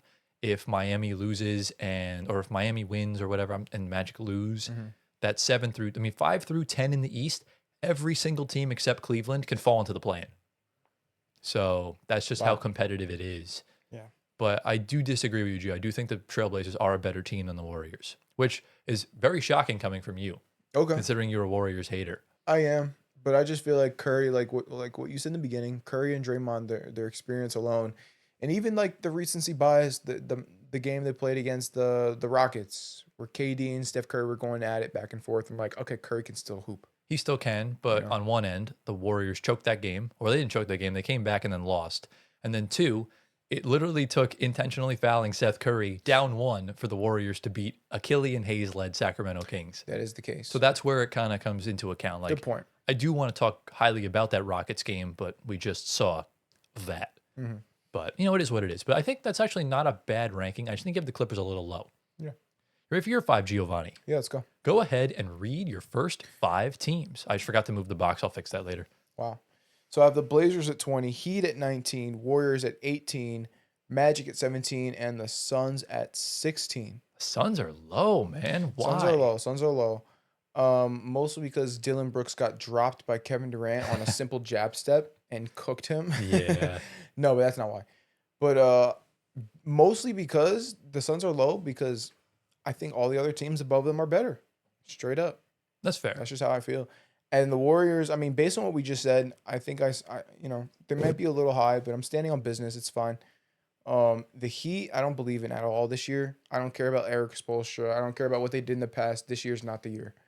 And Yeah. and the Blazers, yeah, I just don't really believe in them either, to be honest. Yeah, I mean, I understand. They're definitely on the lower end. I just don't know if the rock bottom. I Okay. feel like the way they're playing, and especially with the vet players they have a 2-time champion starting at point guard. So I think that you have to give them their respect. Yeah. But with Phoenix, I'm just like, I just don't know. Like, I know they haven't been great recently because Brooks had missed time. Yeah. But obviously now that he's back, the team looks a lot better. And like I said, they're playing teams close. Jalen Green looks a lot better. Well, He does look good. I mean, now that it's April, I'm sure he lost his superpowers. But kind of looking at the rest of this roster, the team's got good defenders. They can shoot the lights out. They got good playmaking. Devin Booker in early stage playoff games is good. So I do think that is a fair assessment. But I understand I think the Clippers are better. Oh, I agree with you that the Clippers are a better team than Phoenix for the most part. It just depends on who's healthy and what matchups are going down. And again, it's kind of like the stepping. Kawhi can only take you so far. Yeah. So do you have any issues with Gio's first 5, Antoine? Everything. No, I think it's fine. I mean, I guess the Suns are kind of interchangeable. I know they're in my next 5, so I get that. I don't think the Trailblazers are the worst team out of those 5. too. Yeah. I'm curious to it's see fine. who you have at the bottom, rock bottom. What would you like to see? Yeah, please. I think it's the Heat. All right. Well, here are my first 5 it's teams. close. So I was playing devil's Wow. advocate when I was talking about the Warriors. Wow. So in 20th, I have the Golden State Warriors. 19th is the Miami Heat. 18th is the Orlando Magic. 17th is the Portland Trailblazers. And 16th is the Toronto Raptors. Wow. Raptors quite low, but I understand it because of matchups. That offense is just so average. And Yeah. right now, you're either going against the Celtics if you win the play-in in the first round, or you're taking on the Knicks, who I think the Raptors beat once this season. Yeah. And then got their asses handed to them several times Right. over that span. Doesn't look good for them. It doesn't, yeah. And that's kind of the issue. But on the positive side, their defense is really good. Their defense is really good, Yeah. but again, you can hold the team to 90 points, but if you can't score 90 points, then that's where an issue that's where an issue lies. If you don't have a good offense in the half court in the playoffs, when the possessions are at their slowest, it's going to be a long series. Well, not really a long series because it got swept, but Tatum's going to run circles around that defense, man. That's really what it would be. Jalen Brunson's not really going to have that much of an issue, I don't think. So that's kind of really where it is. And then, the Warriors, Heat, and Magic have just disappointed me all season. The Blazers were a team that I picked to make the play in this year. I'm really glad they are. And when it came down to that 16th spot, I was really looking at 6 seeds. And you're looking at Toronto, you're looking at a team like, looking at playing teams like Phoenix and the Clippers. And it's just like, I think I trust them a little bit more. So I think we have to kind of to give them the respect on that front. Okay, fair. I like it. Yeah, A I lot mean, of I think brains I into have this. the Raptors again in the next one, but they're low. I Yeah, have they're no probably in the faith bottom them. half. Yeah, So I get it though. yeah, I mean, let's be real. All these teams are not making it past the first round. Maybe one of them can, bar some miracle. If anyone does, who does? What are these teams? Yeah. I think the Raptors. Out of all the teams that we have here, Low key, I mean, the Magic. Suns, the Suns. no, I would say the Clippers or the Suns. Yeah, Clippers or Suns? I mean, right now the Suns and Clippers are supposed to play each other in the play-in, Whoever wins that game takes on an inexperienced San Antonio Spurs. It's the Spurs, though. Yeah, but remember, Wemby's got a rib contusion. If he's Yeah. not 100% and the inexperience kicks in, and if Fox plays like he did against Denver, they could lose that series. I think the Magic can possibly pull off an upset. Gonna be honest. Not they against Boston. Oh, they're playing Boston? Yeah. Never And also not mind. against Detroit because Cade's back. Never mind. So I think the Magic are kind of cooked. Okay, yeah. So, yeah, that's the bottom five. Not really much else to read into it. These are just the worst teams in the playoffs. So, ready for the next five. Yep. All right, so now we're going to get into teams ranked 15th through 11th. These are still kind of play-in, low seed playoff teams, so kind of like in the 6, 5 seeds, 7 seeds. So I am headlining this segment. Are we ready for my next five teams? Go for it. All right, and here they are. So in 15th, I have the Los Angeles Clippers. 14th is the Phoenix Suns. 13th is the Philadelphia 76ers. 12th is the Charlotte Hornets. And 11th is the Los Angeles Lakers. I like that. I think we're pretty similar here. I don't have any arguments here. I think that's perfect the way you have it. I almost had the Lakers lower. I would probably go one lower. That's I it. don't think I would because at the end of the day, the Clippers have no big men. And again, Kawhi and Garland can only do so much. Matherin's been hurt and inconsistent. Phoenix, again, they don't really have all that. I don't think they really cap to me as a 6 seed. I don't think they could really do much better than that. Philly just they just can't stay healthy. And we never know what can happen. And then Charlotte's insanely hot right now, but the Lakers have experience. And I think in a first round series against any team, they're supposed to play the Rockets right now. I think that's the only thing LeBron can do is carry that team through Houston. I don't think so. I think so.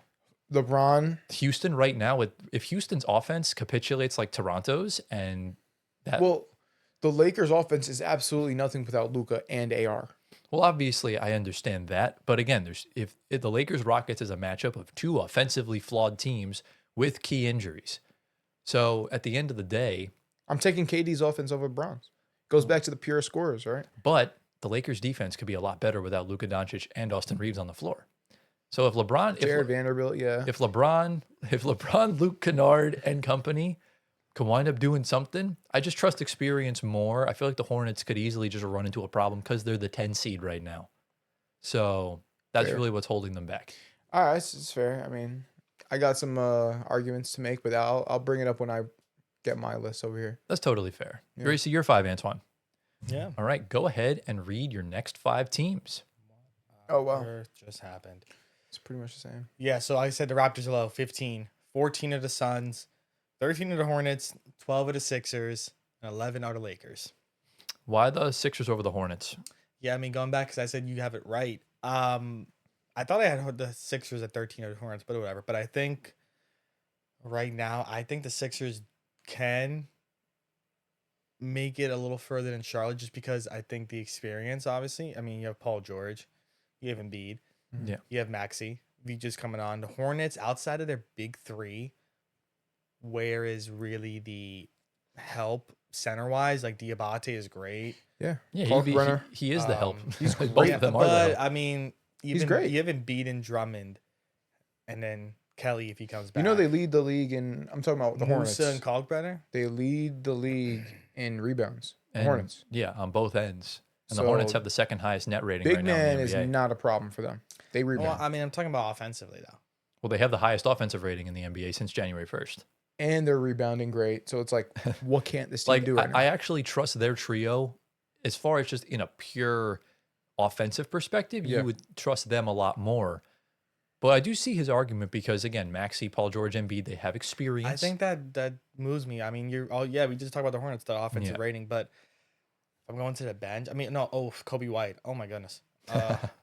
Yeah, actually, I forgot about him.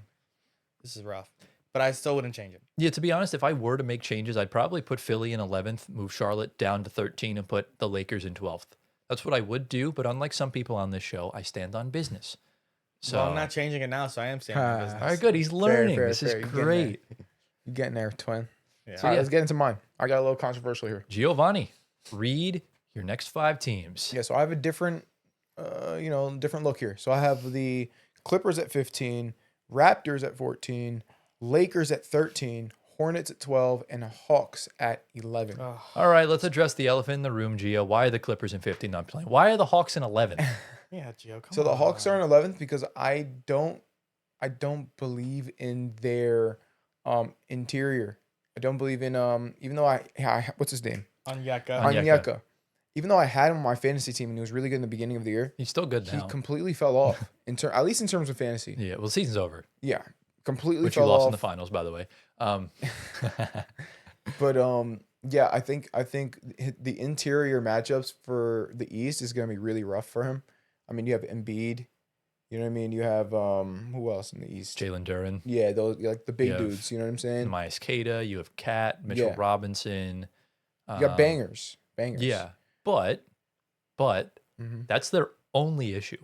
Yeah. Like, they're literally like the Clippers. They don't have that elite rim protector, but Onyeka's way better than Brook Lopez. And outside of Kawhi, I would probably take Nikhil and Jalen Johnson over Mathurin and Garland. Well, yeah, that's why the Clippers are ranked lower. than Exactly, them. but they're so much higher than 11th. I think the Hawks are really good, but hear me out. You don't see the Sixers on this list. Yeah, 'cause and that's they're for a good top reason. 10. That's for good is reason, crazy. and I'll get to You that can't when I tell bring me them up. The Sixers are better than the Hawks. Oh yes, I right can now. tell you that. The Hawks I'm talking playoff basketball. The Hawks are like the third hottest team in the league right now. They're Like, hot. they're in the same company as OKC Let's calm down. and well, like, as far as like in the past like month and a half, they've been in the conversation with OKC and Charlotte. They've both been like all three of them have been They're this hot. good. They're hot. They are. That's why they're right there with the Hornets. The Hornets are also super hot. They are. But the Hawks are the 5 seed. The Hornets are like the 9 or 10 seed Yeah, but right they're now. separated by 2 games, 3 games. So it's not that crazy. Well, the Hornets mathematically They can't rise up. they because can't rise up out of the yeah. play-in. No. But the Hawks can get as high as the 3 or the 4 seed, I think. Yeah, but like once So- again, they're separated by minimal games. Right, but at the end of the day, when you look at it from a matchup perspective, the Hornets, if they get out of the play-in, are supposed to play the Pistons. And if the Hawks right now are slated to play, who's the 4 seed right now? Is it The Cavs. Cleveland. the Cavs? And the Cavs are good. Right. Watch And out. I think the Hawks are better. The Hawks are great, but they have big guys in Cleveland. 2 of them. They do. That Onyeka cannot deal with. But also keep in mind that Miles Turner outplayed Jared Allen and Evan Mobley. So Oh my just God. because their Are we size really doesn't saying that, it's bro? I mean, it's the truth. The Cavs It's- are home in 5 are games. the Pacers are a completely different team. I than the understand they Hawks. are, but I'm seeing a lot of the Pacers in this Hawks team.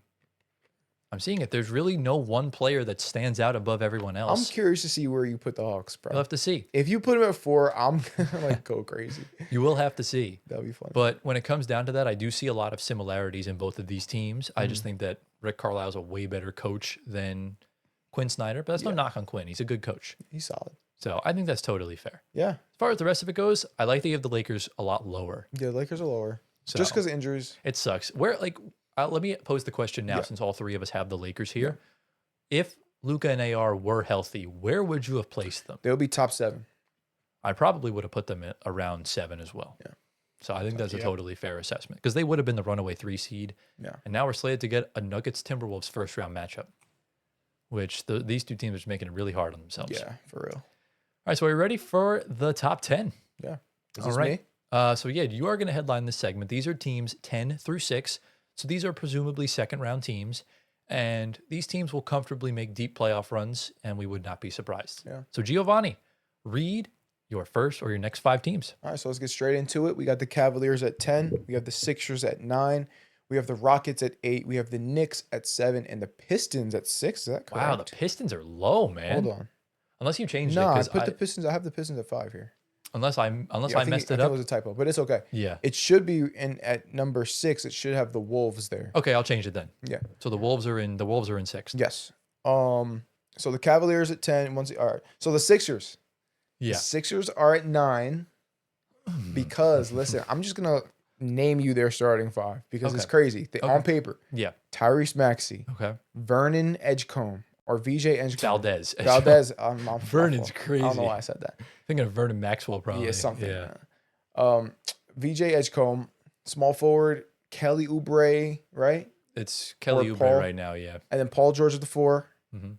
and Embiid at the 5. Holy. This team has not just experience, they got hoopers. They got bucket getters. They have pure scorers. Embiid, top 4 all-time pure scoring. But you see look above. Don't do it. but- Let me finish but- don't do it. But Listen, hear me out. Maxey having a career year. Edgecombe, top 3 rookie in the draft. Yeah. Who else? Kelly Oubre, one of the best role players in this decade. mhm. Paul George. Did I say Paul George already? Did I mention that he was top? He was an top 3 MVP like a couple years ago, Yeah. and he's playing at that level right now. He's averaging 35 in his past like 10 games or whatever. Yeah. He's hooping. All of these guys are hooping. This team is the type of team you don't want to see in the playoffs. They can lock in. They play with experience. They play defense, Mhm. right? With Edgecombe and Maxey playing, guarding up. Yeah. Embiid protecting the paint. This is scary, bro. All right, so I have 2 things. Go. Where I just see Oh, where's the God. sunshine? Where's the sun? Without Jared McCain, this team lacks the bench punch. And you just slewed the Hawks for lack of size.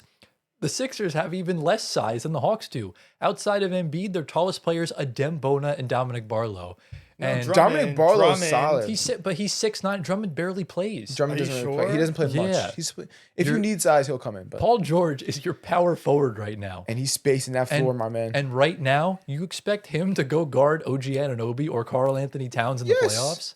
I don't know about that. No, first of all, Embiid is going to guard Towns. Well, no, because if Mitchell Robinson's starting at the 5, if shoot. the Knicks really want to go offensively on the glass, Well, then they'll put 2 bigger guys in. They'll put Adem Bona. He's not and, stopping Cat. Bona and Barlow are skinny. Oh, Barlow. Barlow will lock up Cat. I Okay. promise you that. I promise you that. I doubt that. As much as I love Dom, I don't think he can stop Cat.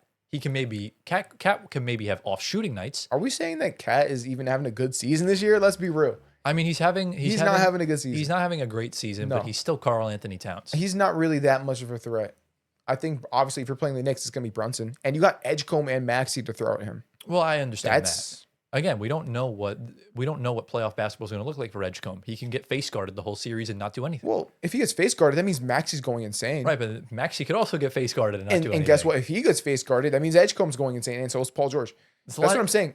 You have to choose who you're going to attack, and then whoever you choose to like really clamp up on, Yeah. the other guy's gonna go off. Again. And that's what it is with the Sixers team. However, Be careful with that. However, if the season ended today and the Sixers win their playing game, they will go up against the Boston Celtics in the first round. All right, I didn't consider that. Yeah, I don't think them and the Raptors have like a half game separating the two of them, and the Raptors have to play. The Raptors have an easy end to the season schedule, Yeah. which means they could easily lock up that 6 seed, and you got those 5 guys and that bench going up against a team that's got Peyton Pritchard on the bench and Nikola Vucevic on the bench. It's a little steep for me. Yeah, definitely. But I mean, obviously. I understand the point of you putting them with Cleveland because Mitchell also hasn't made it out the second round. Yeah. But the Sixers don't have deep run playoff experience. They are serial second round exits.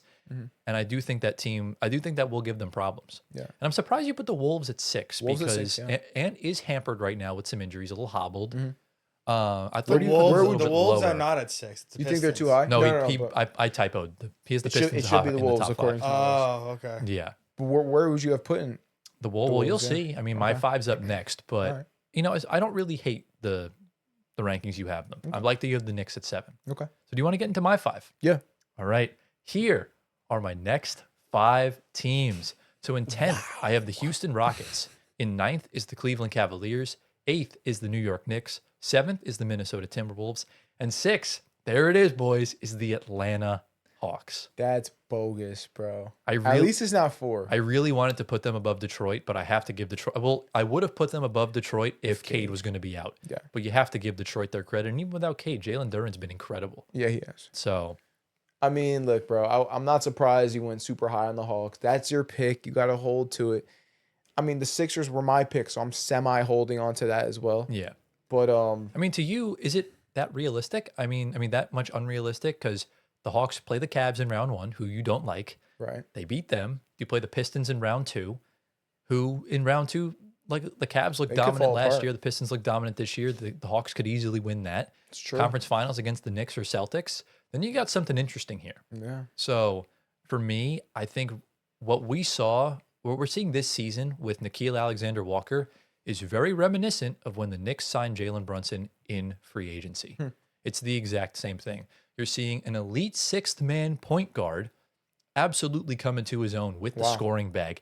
And you know what's even better with Nikhil? He can defend the Wow. This is a perimeter. good point. He's longer. Yeah. He's a much better point of attack defender. Brunson's 6'2". I think Nikhil's 6'6", Yeah. 6'5", 6'6". That's infinitely better. And you're pairing that with Jalen Johnson, who is looking like LeBron James out there right now. That poster dunk, he glided in the air when he dunked that over OG. Yeah. It's great. And I think this team, like I said, it reminds me of the Pacers because the Pacers, well, Halliburton and Siakam are your number one option type guys. They're the two best players on the team. Jalen Johnson and Nickeil Alexander-Walker remind me of both of them. That point guard power forward combo that one of them doesn't really stick out above the rest. They're no slouch defensively. You have an incredible veteran in CJ McCollum, who people like to think that is washed, but newsflash, he dropped 51 points 3 months ago. He still crazy. got it, and he made that half-court shot that didn't count. And was then, lucky. if the Pacers can get far with Miles Turner, the Hawks could easily get far with Onyeka Okongwu. Like that, I'm fine with. And you can pretty much pick whoever you want as that other fifth guy. Like, we know Reece Shea has the capabilities to be decent, but, we don't want to read What too kind of much shooters do you have into it. besides McCollum? McCollum, Nickeil Alexander-Walker's shooting elite from the three-point line right now. You can throw in Kispert, Corey Kuminga. Kispert, yeah, they have shooters. Yeah, some guys. Yeah. All right. Defensively, they're solid. Yeah. Their bench is not They're solid. necessarily as deep as Indiana's, but to be fair, you don't really need it to be. Maybe Gabe Vincent reclaim. They have Kuminga too. Yes, Kuminga. He hasn't been Wow. great though. He's been good. Yeah, and they also have Buddy Hield. Yeah, but Buddy's been hurt though. I think I remembered that. But too. to me, I see something very special with this Hawks team. And I do have question marks of if they can get to the finals, because at least last year the Pacers had a conference finals under their belt. The Hawks don't. They haven't been to the conference finals since 2021. So it would be tough picking them against a team like Boston, but Better than the Timberwolves though. only because the team is hampered right now with injuries. Yeah. And I just don't trust it as much. And I also want to give the Hawks credit for winning the Nickeil Alexander-Walker acquisition, because he's better than Io. As good as Io is, Yeah. I was really good. dude, imagine if the Wolves still kept on to Nickeil. They could have got rid of And Conley. Io. And Yeah. they signed Naz Reid to keep, they let him go to sign Naz Reid. And Naz Reid has not been great. It's not. So Yep. You should have kept Nikhil low key. Naz Reid's in six-man conversations while Nikhil's the runaway most improved Most player. improved player. Yeah. So All right. Well, that's what it What is. about Ant? Let me see Ant's list here. I'm actually shocked none of you batted an eye for me putting the Rockets at 10. I'm not mad at it, bro. Like, No, it's a little low, but like, I think this is hard. It's interchangeable because I have the Rockets a little higher. Well, you want to read your five? Yeah, go ahead. All right, go ahead and read your 5 teams. quite a bit higher. Quite a bit, Three yeah. spots, Gio. Relax. So at 10, I have the Hawks. At 9 is Minnesota. 8 is Cleveland. 7 is Houston, and then at 6th is my team, the New York Knicks. He's never beaten the fake Knicks fan allegations. You have the Wolves low. Yeah, no point guard. They have Io. And I Io's get that, hooping, bro. Yeah, he had a triple-double the other night. He did. Like, I mean, listen, Io and Bones are doing wonders. Looking at the Cavs team, the depth is insane. And I think Harden finally steps up this postseason. You think so? I think so. I hope so. We thought that was the case in Philly. Didn't in happen. Philly, you mean I mean, Clippers? to Both be, Clippers to and be Philly. fair, you need to specify it with Harden, because we saw it in Brooklyn, we saw it in Philly, and we saw it in LA. He does step up in the playoffs. It's just the decisive games when he needs to lock in. Yeah, He just exactly. doesn't. I mean, I'm running with that. And the depth they have is there. Schroeder, Keon Ellis, Strus, Jalen Tyson. My only I like concern that a with little my more. only concern with Cleveland is their ability to stay healthy in the playoffs. I think I think that's my only knock on them. I don't think they're frauds. I just don't think they've ever been healthy in the playoffs. Yeah. So Minnesota, I also don't. I know Tyler loves Randall, but come playoff time, and I seen it, I don't trust Randall.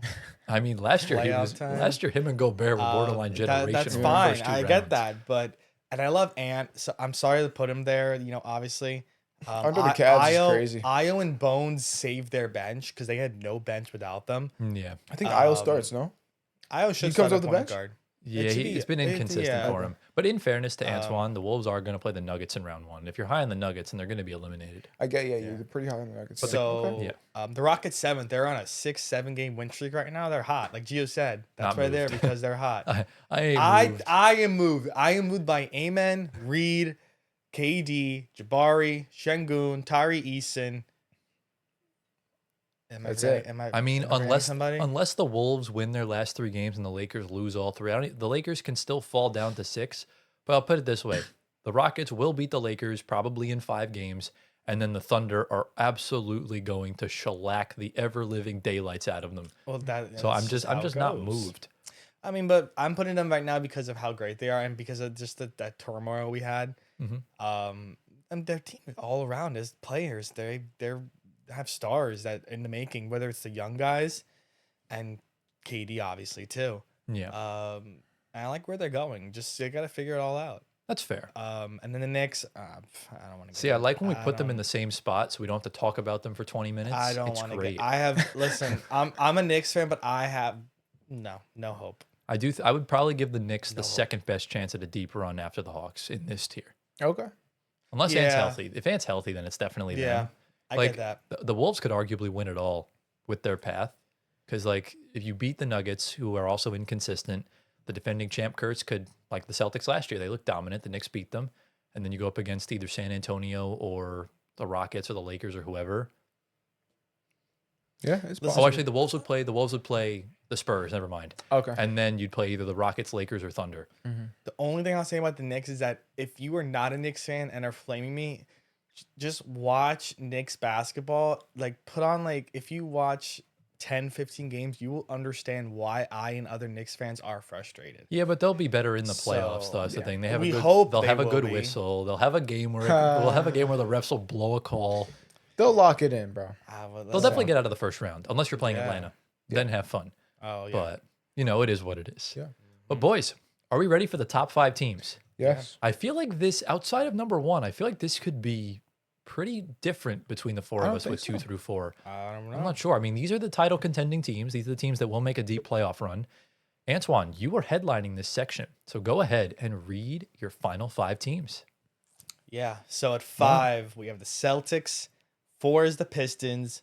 3 is the Nuggets. Wow. 2 is San Antonio. And number 1 is our reigning champions, the Oklahoma City Thunder. What do you think, G? I think the Celtics are low I agree. instantly. I think the Celtics. How much higher do you want them to go up? I think they should be 3. Why? I think it should be Thunder, Spurs, Celtics because you have 3 Western Conference teams. I'm in the aware top of that, 3. but that's how the league is right now. Those 3 are the best in the league. So you're telling me the Celtics, with Jason Tatum now healthy, they're behind the Pistons, and they're behind the Nuggets, who have been kind of cold. Been kind of cold. Did you not just see what happened in the game against San Antonio? Well, yeah, Jokic did and his the, thing. and the team he is done- healthy. He did his thing, but it was a close game. Cade's coming back. Look, I'm not saying these are bad teams. All I'm saying is the Celtics in the East have a way easier path, I would say, to get to the finals than the Nuggets do. That's do. all I'm saying. Yeah, because you're going to play the Magic or Sixers or Raptors in round 1, the Yeah, Knicks in but- round 2, and then whoever comes out of the other side in the conference finals. But this is the top 20 playoff teams. Those 3 are the top 3 in the league, Yeah. regardless. I I disagree. guess that's fair, but that's not even where my problem lies.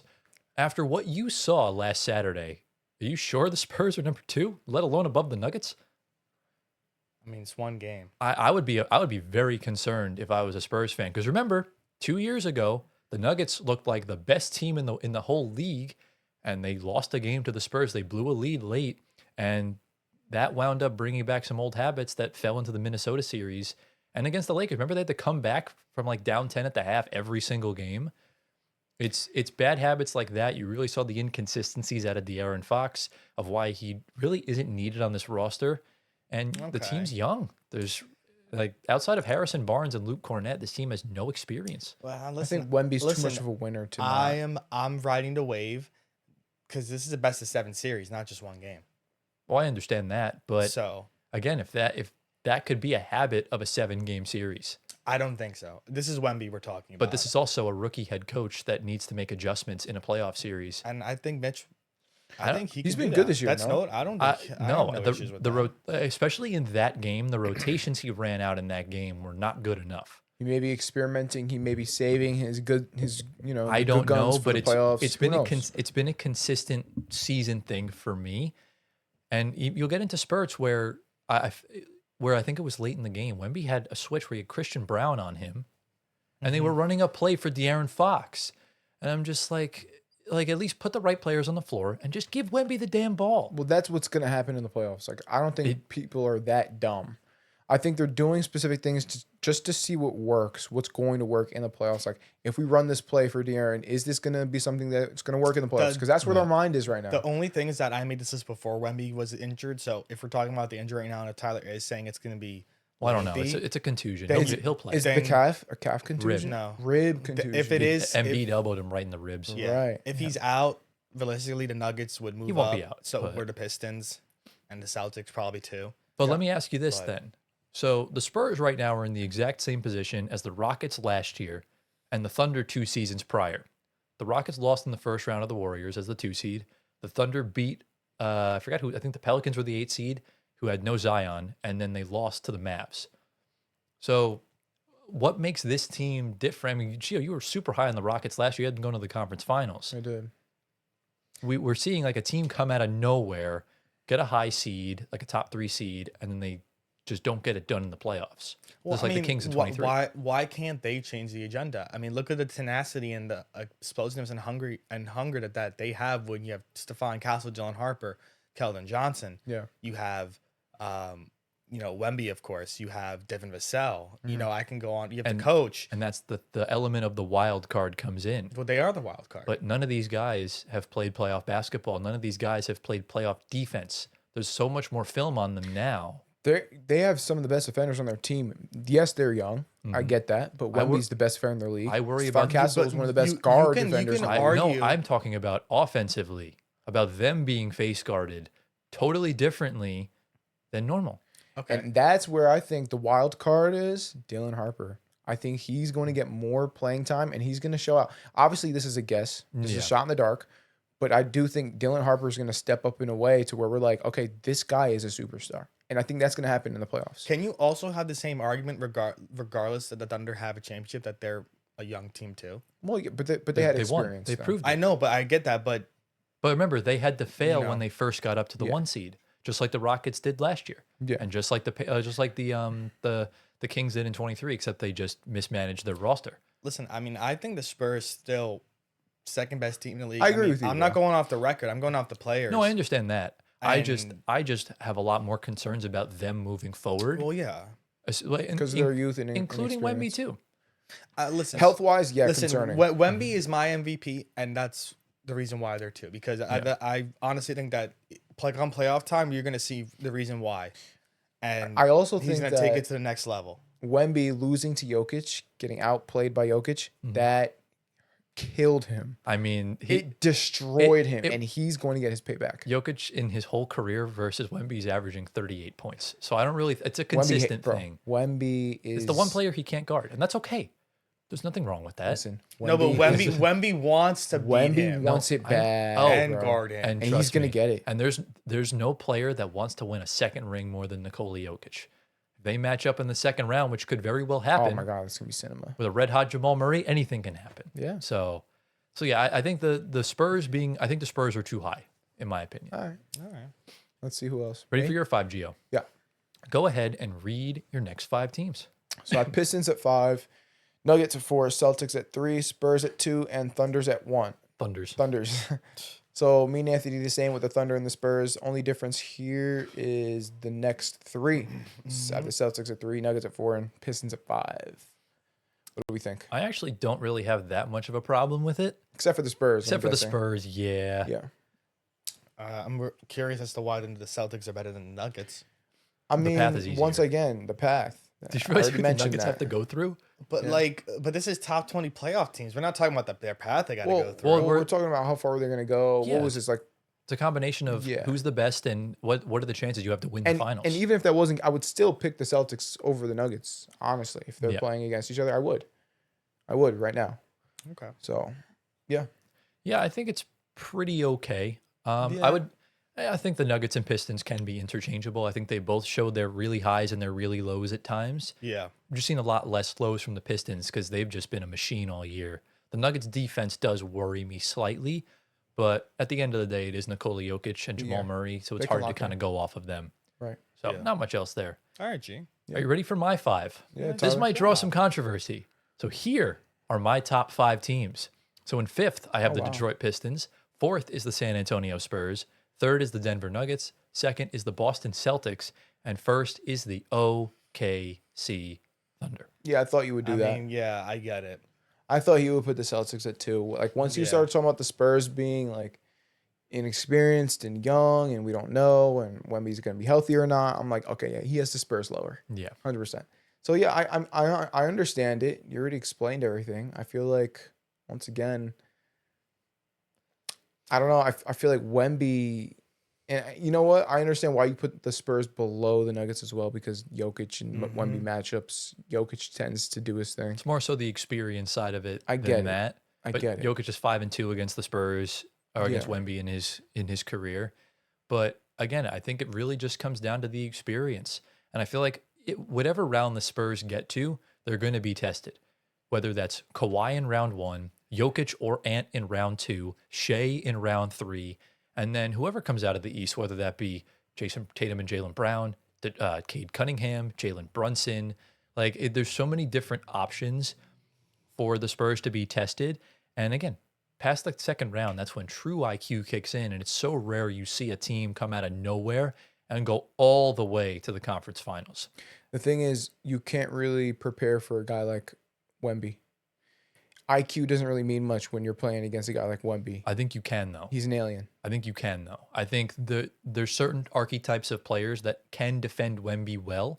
And if he's not shooting the ball well, Give me an example. Aaron Gordon the other night, Okay. Julius Randle when they played earlier in the So season. like strong Power forwards power forwards and that can centers move very well. that can move very Gotcha. well. Yes. Okay. That's the thing. And we're seeing Wemby, sometimes he doesn't, he resorts away from the physicality. Like when he took that fadeaway over Aaron Gordon to try and win the game in regulation, there was no need for him to do that. He could have just busted his ass into the paint and put up a layup or a dunk. And we'll see him rely on the 3-ball a little bit too much. And this is like, look, Wemby's fantastic. This is me being constructive because it's so rare to see a team like this go all the way. I know how good they are, but the lack of experience is definitely going to be a key. And I think De'Aaron Fox he's going to hamper this team in the playoffs. Oh wow. I think it's going to be a huge reason why. And that's, at the end of the day, Dylan Harper will be the long-term piece. Mm-hmm. And it just proves the Fox Exactly. just wasn't needed. Now, granted, Fox did come first, Yep. but The unknown of the NBA draft lottery. exactly. That's literally what it comes down to. This is literally the 2010 Oklahoma City Thunder. This The is year before they make their run. Well, this is probably this is a better version of the last year's Rockets, and this is probably the same version as the 2024 Thunder. Yeah. Yeah. I mean, Tyler putting this other two is self-explanatory in itself because Jaylen Brown's having an MVP season. Tatum's coming back really strong. The rotations are there. You have Peyton Pritchard. You have Jordan Derek Walsh. White. You have Derek Yeah. White. It's there. I think, it's solely relying if Tatum can play that full playoff minutes because, obviously the injury. But so far it's been okay. But playoff basketball is a whole different breed. And that Achilles is going to be tested a lot more I think than he'll it be is okay. right now. So, Well, it will be tested, obviously, but the Celtics, to me, I'm not going to say who because we have our predictions next week. yeah. I think there's only 3 teams that can win it all this season, and I think the Celtics are one of those 3 teams. So the Pistons kind of fell a little bit now.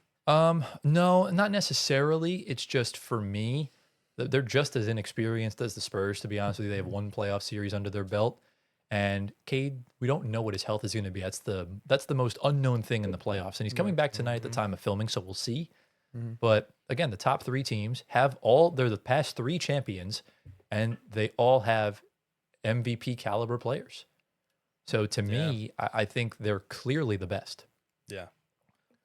So That's just the unfortunate state fair. of the East right now because there's no experience outside Boston. exactly. And maybe New York. So That's it. Yeah. Indy, but they're not there this year. They're not obviously. there. yeah. So obviously that concludes our top 20 teams. But as per usual, we power rank on this show. I put them all into an Excel spreadsheet, combine them all, and we have one concurrent power rankings of all three of us. So are we ready, Gio? Let's see it. Here is our combined power rankings for the playoffs. So should I go bottom to top or top to bottom? Bottom to top. Bottom top. All right. So in 20th, this is for the audio listeners, by the way. 20th is the Warriors. 19th is the Blazers. 18th is the Heat. 17th is the Magic. 16th Clippers. 15th Raptors. 14th Suns. 13th Hornets. 12th Lakers. 11th Sixers. 10 Hawks. 9 Cavs. 8 Rockets. 7 Wolves. 6 Knicks. That bars rhymes. 5 is the Pistons. 4 is the Nuggets. 3 is the Celtics. 2 is the Spurs. And first place, number 1, is the OKC Thunder.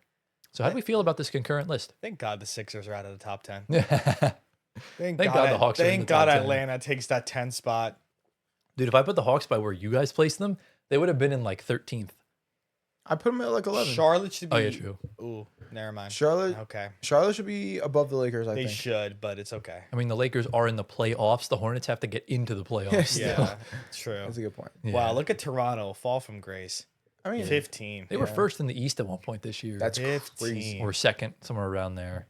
Wow. Sixers. Orlando, I like it. Orlando too fall from grace. I like it. I like Orlando it. pisses me off so much. They should be so 17. much I think better. Wolves should be above the Knicks. Yeah. Just swap them. Fair, Good. but the Wolves have a tougher path. Yeah, that's true. Yeah. All right, you know what? It This looks is good. fine. I really Yeah. don't have a problem with this, No. to be This is quite good. honest with you This guys. is good. So Heat yeah, should be lower. That's it, and then we're good. exactly. The Yeah. Heat. Should be at 19. Oh, Blazers my at 18. goodness.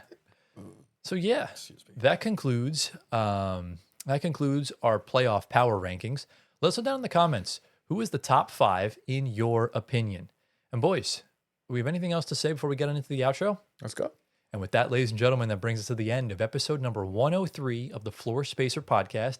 Giovanni, I know you probably just found a G of the week, but there was a Spotify comment Oh yeah, that yeah. I wanted to bring up to Okay, you yeah, from do last it. week. I just got to find it. So if you have a G of the week to talk about right now, then go for it. All right. Well, really quickly on our most recent short that was uploaded 21 hours ago, KLW 354K commented on our short, says the three goats of podcasting. Hey, And I'm like, Wow. yo, let's go, bro. Is that your burner? appreciate you, man. No, it's not my burner. Are It you might be sure? yours. It might be yours. Is that my burner? Well, my reaction says it's not my burner because I said, wow. Yeah. That is true. So, and then he put 3 goat emojis. One for you, me, and Tyler. I think it's 2 for Tyler, 1 for me, 0 for you. Yeah, it might be that. You're right. Very true. Yeah. So Tyler, you have the. I'm comment trying to find it. Unless you want to just even- make it the G of the week for next week. here? We can do that. I mean, yeah. We can, yeah, if you Yeah. want, just so because I just can't find it at the minute. Yeah. So yeah, what's the word of the week then? Word of the week is going to be crazy. Just crazy. Is there a reason? Because it's crazy how Anthony's coming to my fitness class Oh tomorrow. my god. Don't dox us. Just I'm be not gonna say careful. where. I'm Just not gonna don't say where. where. But he's coming to my High Rocks class. Let's go. Yeah, because I'm getting forced to get. He's getting locked He's in. being held against his will. I gotta be held against my will. But yeah, Yeah. so obviously next week, well, let's give some scheduling updates. I know we put a community post out. Because the playoffs start on April 18th, it makes sense to obviously upload the playoff predictions on the 17th because we want full authentic predictions. And this episode's dropping on Sunday, whatever Sunday's date is. I want to say it's the 12th. Is it 8th? 12th. Yeah, 12th. he's right. Yes. So You're April pretty 12th smart. is going to be when this episode dropped. So April 17th, Friday at 5 or 7 p.m., whatever time I'm finished editing, that's going to be when that episode drops. We're going to do the full bracket from the play-in all the way through to the NBA Finals. And we'll see if we can do it again. And we'll keep tabs on, on any NBA news stories and stuff like that. And boys, we're also going to reveal our NBA awards for that episode as well. So stay tuned for it. And if you guys did enjoy today's episode, be sure to drop a like, subscribe to the channel, get us to 11,000 subs by May 1st. If you're on Spotify audio platforms, give us 5 stars, leave a review, answer the polls, all that good stuff. Follow our socials at Floor Spacer Pod on YouTube, Twitter, Instagram, TikTok. Socials are down here on the screen. See my guy Giovanni, get him to 1 million Instagram followers, join the Discord server, follow the Twitch, watch the House of Highlights content. And boys, do we have anything else to say before we head on out of here for the week? No, I think we're good. I think Gio's gonna go to sleep, but I'm not. It's I'm not- 5:30 in the afternoon. 5:30 in the afternoon. Not that. It's not the usual hours for us. Exactly. This is rare form, and I actually do enjoy recording when it's daylight out. This is So good. do I. So Yeah. now I can Yeah. go home and continue to do whatever I wanted to do instead of going straight literally to scrolling Exactly. on your phone all So day. instead No, of going, actually, no. Fetty instead of actually going to texted me. sleep, we are gonna go eat dinner Yes. instead. So let's Yes. eat dinner. We hope you all enjoyed. Thank you all for watching. We love you all endlessly. Giovanni Squatteri flew to South Africa and traded a Russell Westbrook jersey for a box of rocks. And we will see you all next week in episode 104. Peace out. Were they rocks from the moon at least?